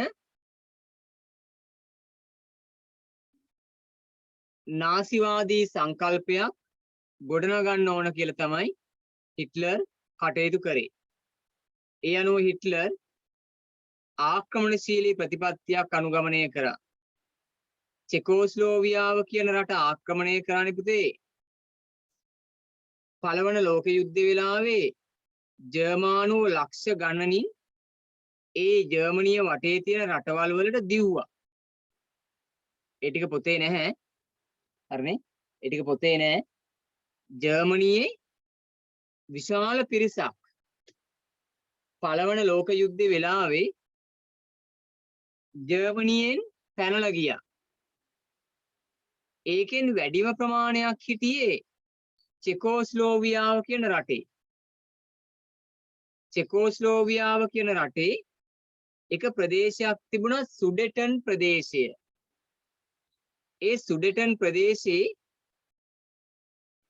විශාල පිරිසක්, වැඩිම පිරිසක් ඔක්කොම වගේ ඉන්නේ ජර්මානුවමයි. ජර්මනියෙන් පැනලා ගිහිපු අය තමයි එහි ඉන්නේ. ඒ නිසා හිට්ලර් කියනවා ඒ ජර්මානුවන්ට දැන් එන්න ජර්මනියට. ඒ අය ආවේ නැහැ. ඊට පස්සේ චෙකෝස්ලෝවියාවට කියනවා අපි අර ජර්මානුවෝ ඉන්න ටික අල්ල ගන්නවා. ඒ ටිකේ ඉන්නේ ජර්මානුවෝ නිසා අපි ඒ ටික රටට අල්ල ගන්නවා. රටට ඈඳ ගන්නවා. ඊට පස්සේ එකඟතාවයකට එනවා. කමක් නැහැ එහෙනම් ඒ ටිකේ බිම් ප්‍රමාණයත් ඒවයි තියෙන කාර්ය සම්පත්තිකත් ගත්තට කමක් නැහැ. එහෙම ගත්තට කමක් නැහැ කියලා කිව්වට පස්සේ හිට්ලර් මොකද කරන්නේ? රටම අල්ලගත්තා. ඒ ටික විතරක් අල්ලගනවා කියලා ගිහිල් ඉවර වෙලා රටම අල්ලගත්තා. ඊළඟට යනවා පෝලන්තයට. එහෙත් ඉන්නවා අපේ කට්ටියක් කියලා එහාට ගහලා එහෙත් අල්ලගනවා. ජර්මනියේ මේ වැඩේ නිසා අනෙක් රටවල් ටික එකට එකතු වෙලා හිටියේ. කවුරු හරි කෙනෙක් කාට හරි පහර දුන්නොත් අපි එකතු වෙලා එයාට ගහමු. දැන් පෝලන්තේ එතකොට ගිවිසගෙන හිටියේ ගිවිසුමක්. ප්‍රංශයයි බ්‍රිතාන්‍යයි එක ගිවිසුමක් ගහන් හිටියේ. ප්‍රංශයට ගැහුවොත් අපි එනවා, පෝලන්තයට ගැහුවොත් ඔහෙලා එන්න ඕන. පෝලන්තයට ගහන වෙලාවේ ආවේ සැරේ ප්‍රංශයයි බ්‍රිතාන්‍යයි. ඇවිල්ලා මොකද කරේ? ජර්මනියට එරෙහිව 1939 සැප්තැම්බර් 3 යුද ප්‍රකාශ කරා. ඒකෙන් ආරම්භ වුණා පළවන ලෝක යුද්ධය. හිට්ලර් මෙහෙම ක්‍රියාත්මක වෙනකොට ඊට ටිකක් එහෙන් තියෙන තව රටක් තියෙනවා ඉතාලිය. ඉතාලියේ හිටියා ඒ වගේම නායකයෙක්. එයාට කියනවා බෙනීටෝ මුසෝලිනි. බෙනීටෝ මුසෝලිනි. මෙන්න මෙයාත් මොකද කරන්නේ? දැඩි ආක්‍රමණශීලී ප්‍රතිපත්තියක නිරත වුණා. පළවන ලෝක යුද්ධයෙන් පසු ඉතාලියේ බෙනීටෝ මුසෝලිනිත් අර වගේම හිට්ලර්ගේ හිතවාදියෙක් වශයෙන් ආක්‍රමණශීලී ප්‍රතිපත්තීන් වල නිරත වෙනවා. අන්න ඒකත් බලපානවා දෙවන ලෝක යුද්ධයට. හිට්ලර් ගාව ඉන්දිය දුඹුරු කමීස හමුදාව වගේ හමුදාවක් මුසෝලිනී ගාවත් ඉන්නවා. එයාට අපි කියනවා කළු කමීස හමුදාව. කළු කමීස හමුදාව කියන හමුදා කණ්ඩායමක් හිටියා. ඒ හමුදාව යොදාගෙන ඉතාලියේ බෙනීටෝ මුසෝලිනිත් අවට තියෙන රටවල්, දුබල රටවල් අල්ල ගනවා, යටත් කර ගනවා. අන්නේ ආක්‍රමණශීලී ප්‍රතිපත්තිය ප්‍රංශය, බ්‍රිතාන්‍ය කියන රටවල් ප්‍රතික්ෂේප කරපු එක. ඇයි දැන් මේයාලා ගිහින් අල්ලගන්නේ අර ප්‍රංශය සතු යටත් විජිත, බ්‍රිතාන්‍යයන් සතු යටත් විජිත. ඒ නිසා ඉතාලියත් එක්කත් ඇතිවෙච්ච ගැටුම දෙවන ලෝක යුද්ධයේ ලෙස ප්‍රබලව වර්ධනයටපත් වෙනවා. එහෙනම් ඉතාලියේ බෙනීටෝ මුසෝලිනි 145 පිටුවේ තියෙනවා.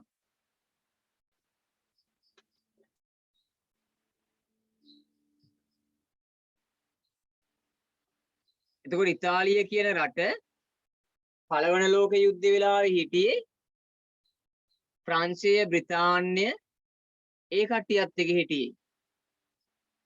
ඒ ටික දවසකින් ඇතිවෙච්ච මත ගැටුමක් නිසා, සාමගිවිසුමක ගැටලුවක් නිසා මොකද වෙන්නේ? එයා ඒකෙන් අයින් වෙනවා. ඒ කියන්නේ බ්‍රිතාන්‍යයන්, ප්‍රංශය සහ ඉතාලිය එකම ටීම් එකේ හිටියේ මුලදී.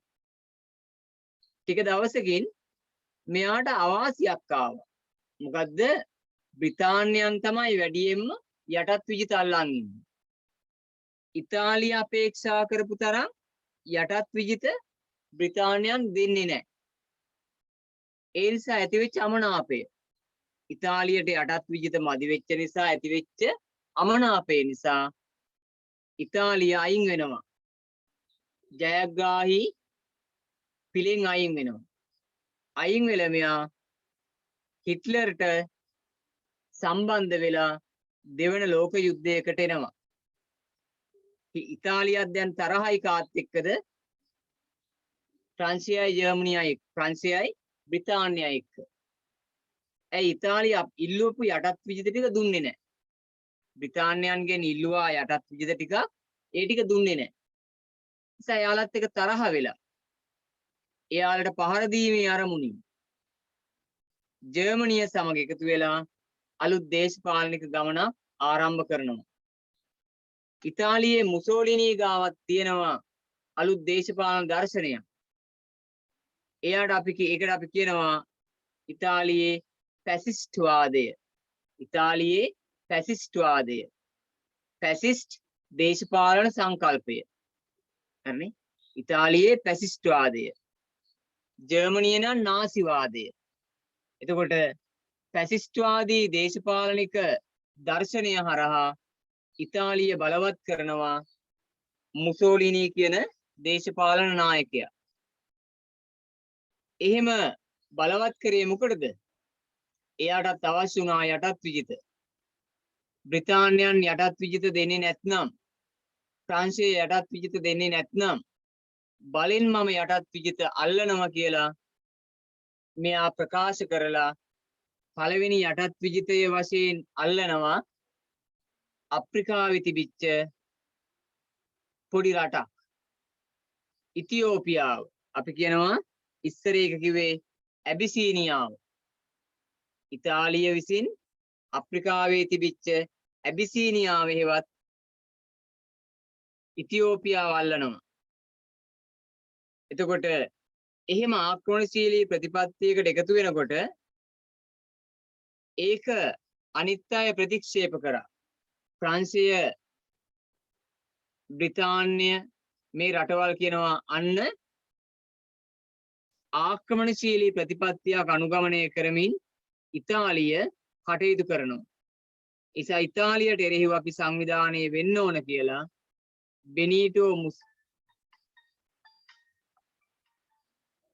බෙනීටෝ මුසෝලිනීගේ පාලනයට විරුද්ධව කටයුතු කරා. මාතෘකාව ලියා ගන්න පුතේ. දෙවෙනි මාතෘකාව ලියා ගන්න.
right.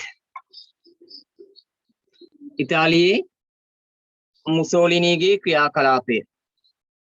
ඒක අපි ලියමු. දැන් පන්ති ඉවරනේ, සමහර අය පන්තිය දාලා යනවා දැන්. ලියන්නේ යටතේ දෙවන ලෝක යුද්ධය කෙරෙහි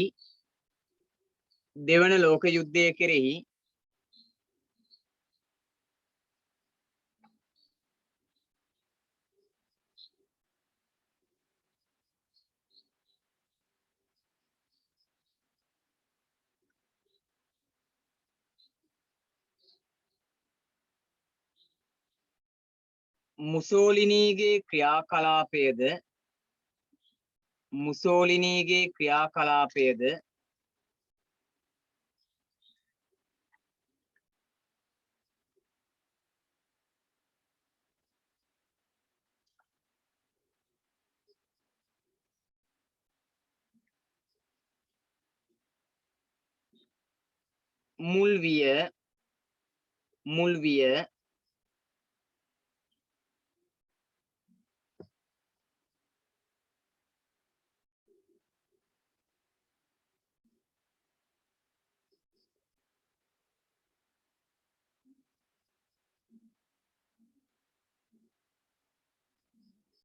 මුල් විය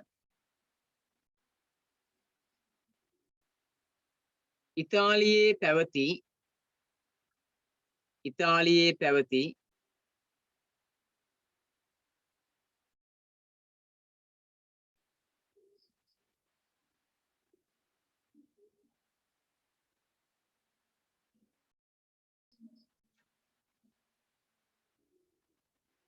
විරැකියාව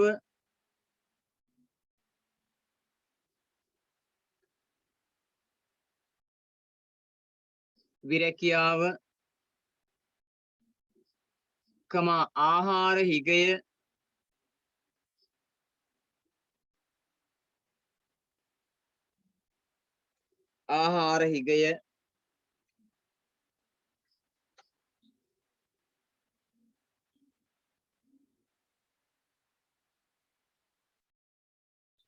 කම්කරු ගැටලු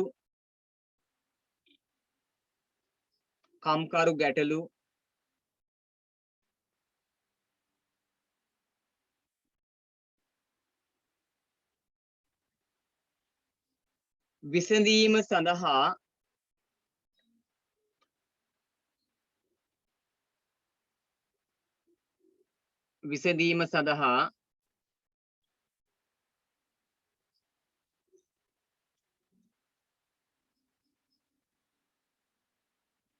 රජය අපොහොසත් වීම නිසා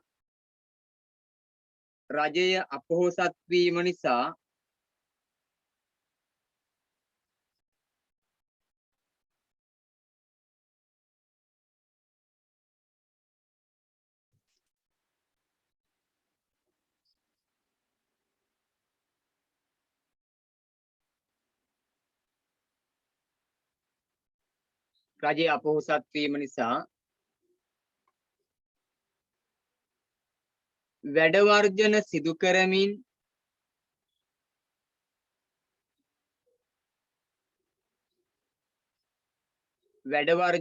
කරමින්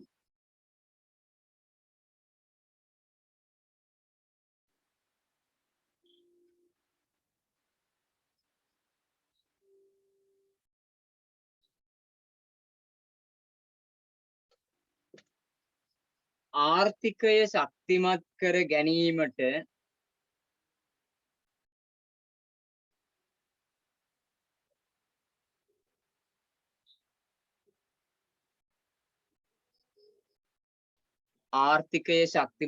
ගැනීමට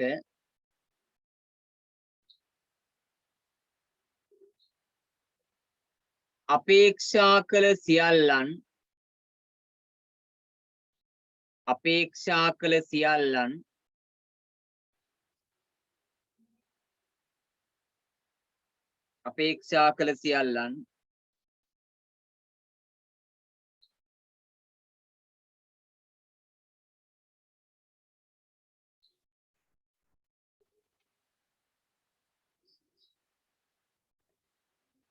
ඒකරාශී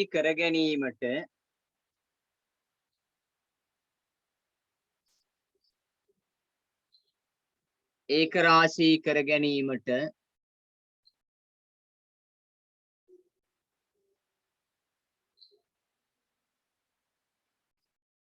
මුසෝලිනි කටයුතු කරන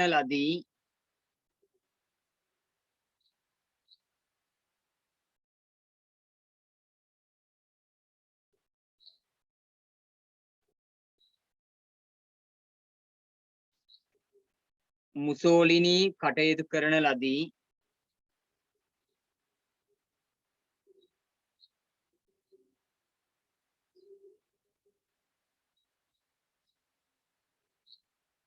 ඒ සඳහා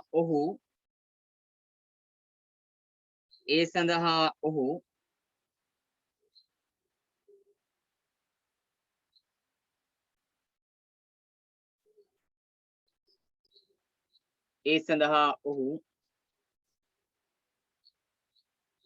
ෆැසිස්ට් පෑයන්න සියනාසයන් ෆැසිස්ට් දේශපාලන පක්ෂය ෆැසිස්ට් දේශපාලන ක්‍රමය කියලා දාන්න. ෆැසිස්ට් දේශපාලන ක්‍රමය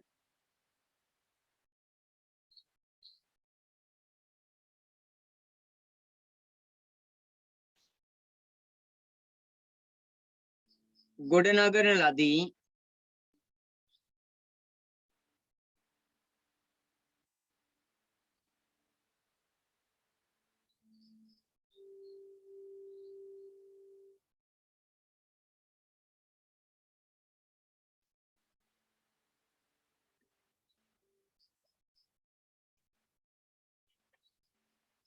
අලුත් රුලකින්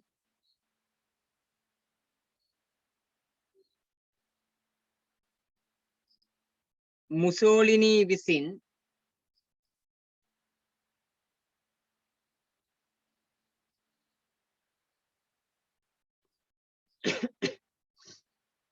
මුසෝලිනී විසින්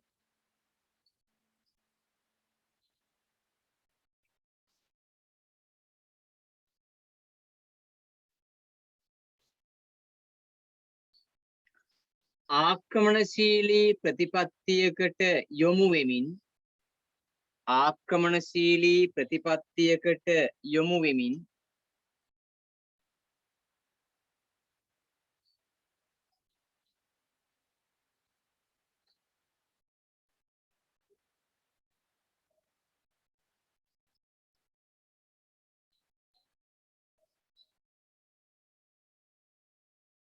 ආක්‍රමණශීලී ප්‍රතිපත්තියකට යොමු වෙමින්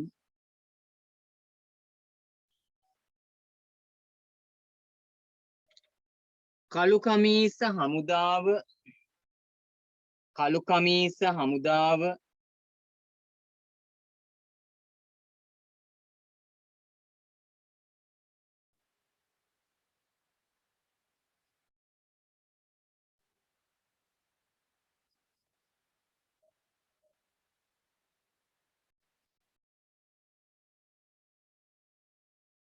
යොදා ගනිමින්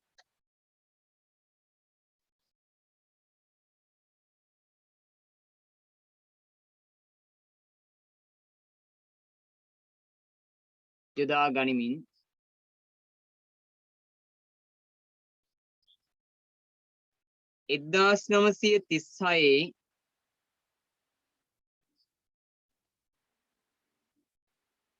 1936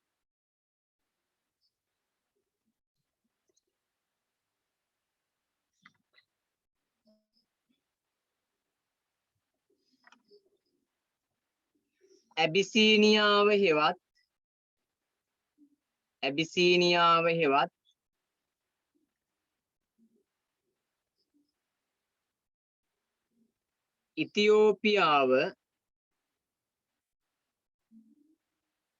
ඉතියෝපියාව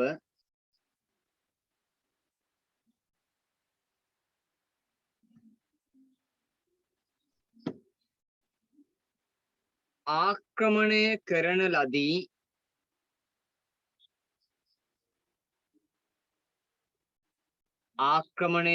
ලදී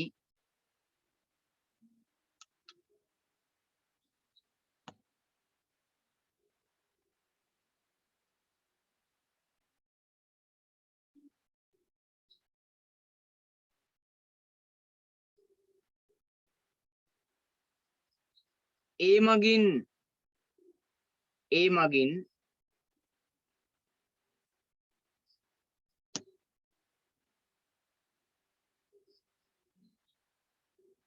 ඉතාලිය දෙවන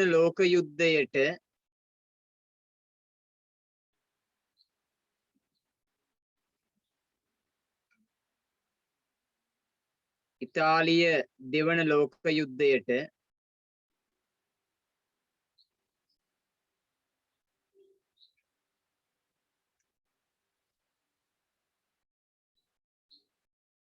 අවතීර්ණ වීම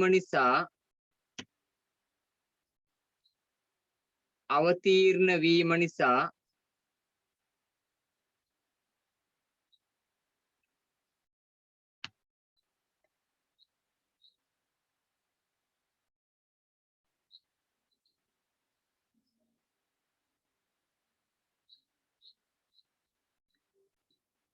ඊට එරෙහිව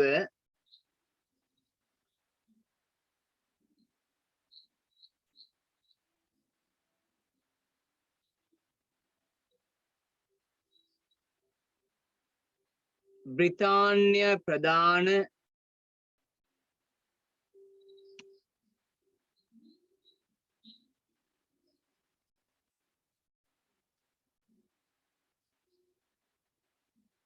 විරුද්ධවාදීන්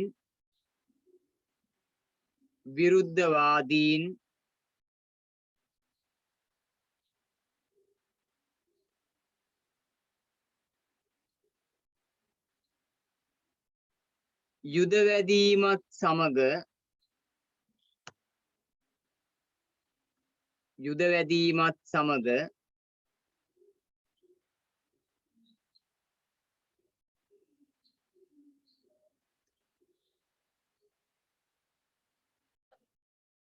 දෙවන ලෝක යුද්ධය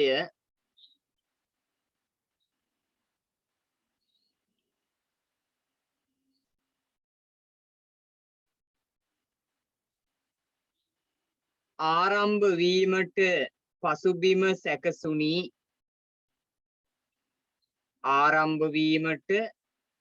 පසුබිම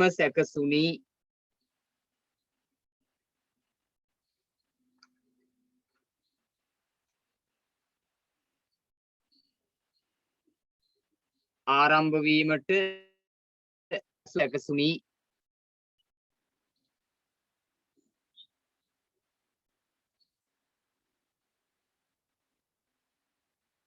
right. කතා දෙකක් කරා. ජර්මනියේ තත්ත්වය සහ ඉතාලියේ තත්ත්වය. ඊට පස්සේ තව එකක් තියෙනවා පුතේ. ජපානයේ ක්‍රියාකලාපය. ජපානයත් මොකද කරන්නේ? අර විදියටම ආක්‍රමණශීලී ප්‍රතිපත්තීන් වලට යනවා. ජපානයත් අර විදියටම ආක්‍රමණශීලී ප්‍රතිපත්ති වලට යනවා. ජපානයේ ආක්‍රමණශීලී ප්‍රතිපත්ති වලට යන්නේ කොහොමද? ආසියාවේ බලවතෙක් ලෙස ජපානය ආක්‍රමණශීලී කටයුතු කරනවා. ජපානයට අවශ්‍ය වෙනවා විශාල ඛනිජ සම්පත් ටිකක්.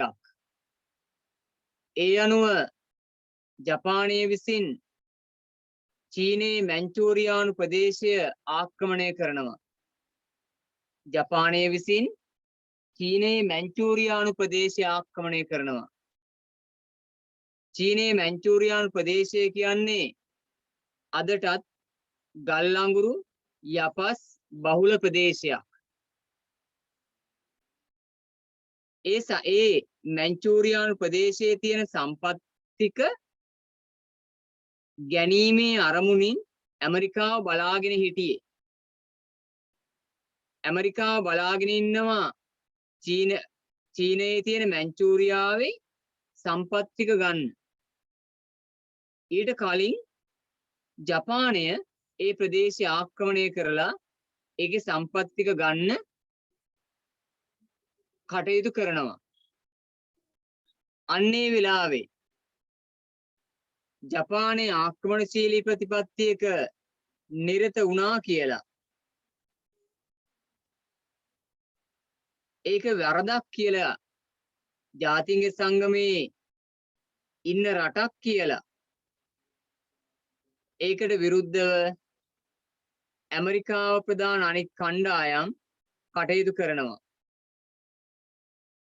ජාතින්ගේ සංගමය තුල තියෙන කොන්දේසි කඩ කරමින් ජපානය කරපු මේ වැඩේ වැරදි කියලා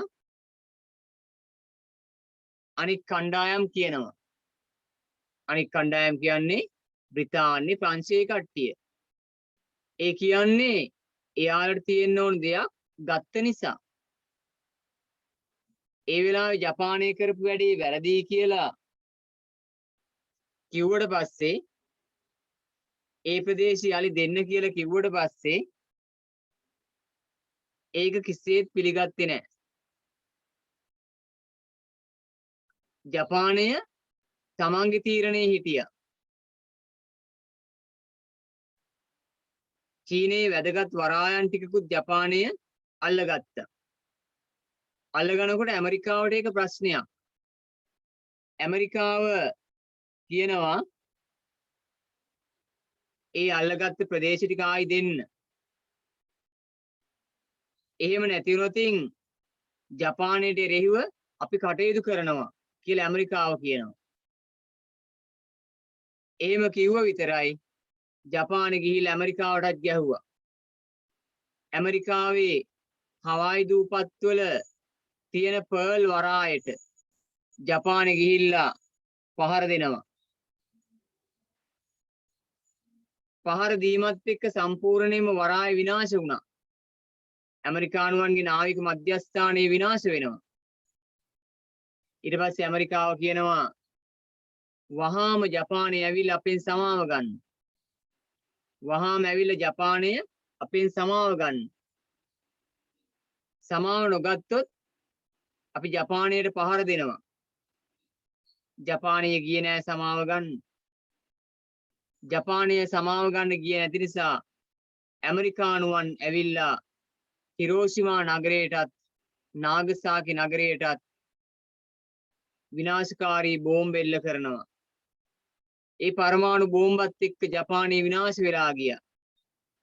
ඒ බිහිසුණු විනාශයෙන් පස්සේ තමයි දෙවන ලෝක යුද්ධය නවත්තන්න තීරණය කරේ. එනම් මැන්චූරියාව ආක්‍රමණය කිරීම අති ප්‍රබල අවස්ථාවක් බවට පත් වුණා. මැන්චූරියාව ආක්‍රමණය කරන්න ගියේ ජපානය. ඒකට එපා කියලා කිව්වේ ඇමරිකාව. පස්සේ ඇමරිකාවටත් ජපානය බලපෑම් කරපු නිසා ජපානයට පහර දෙනවා ඇමරිකාව. ඒකෙන් තමයි මහා බිහිසුණු විනාශය සිදු වෙන්නේ. ඊට පස්සේ තමයි පළවන ලෝක යුද්ධය නතර වෙන්නේ. හරි නේද? ජපානයේ ක්‍රියාකලාප ලියන්න පුළුවන් නේ පුතේ දැන්? ජපානයේ ක්‍රියාකලාප ලියන්න පුළුවන් නේද? ඔය දැන් අපි කරුණු දෙකක් ලිව්වා වගේ ගලපලා ලියන්න පුළුවන් නේකනේ?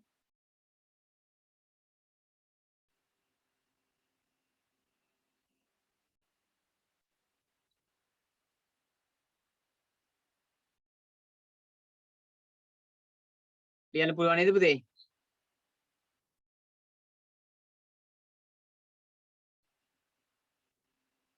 හරි.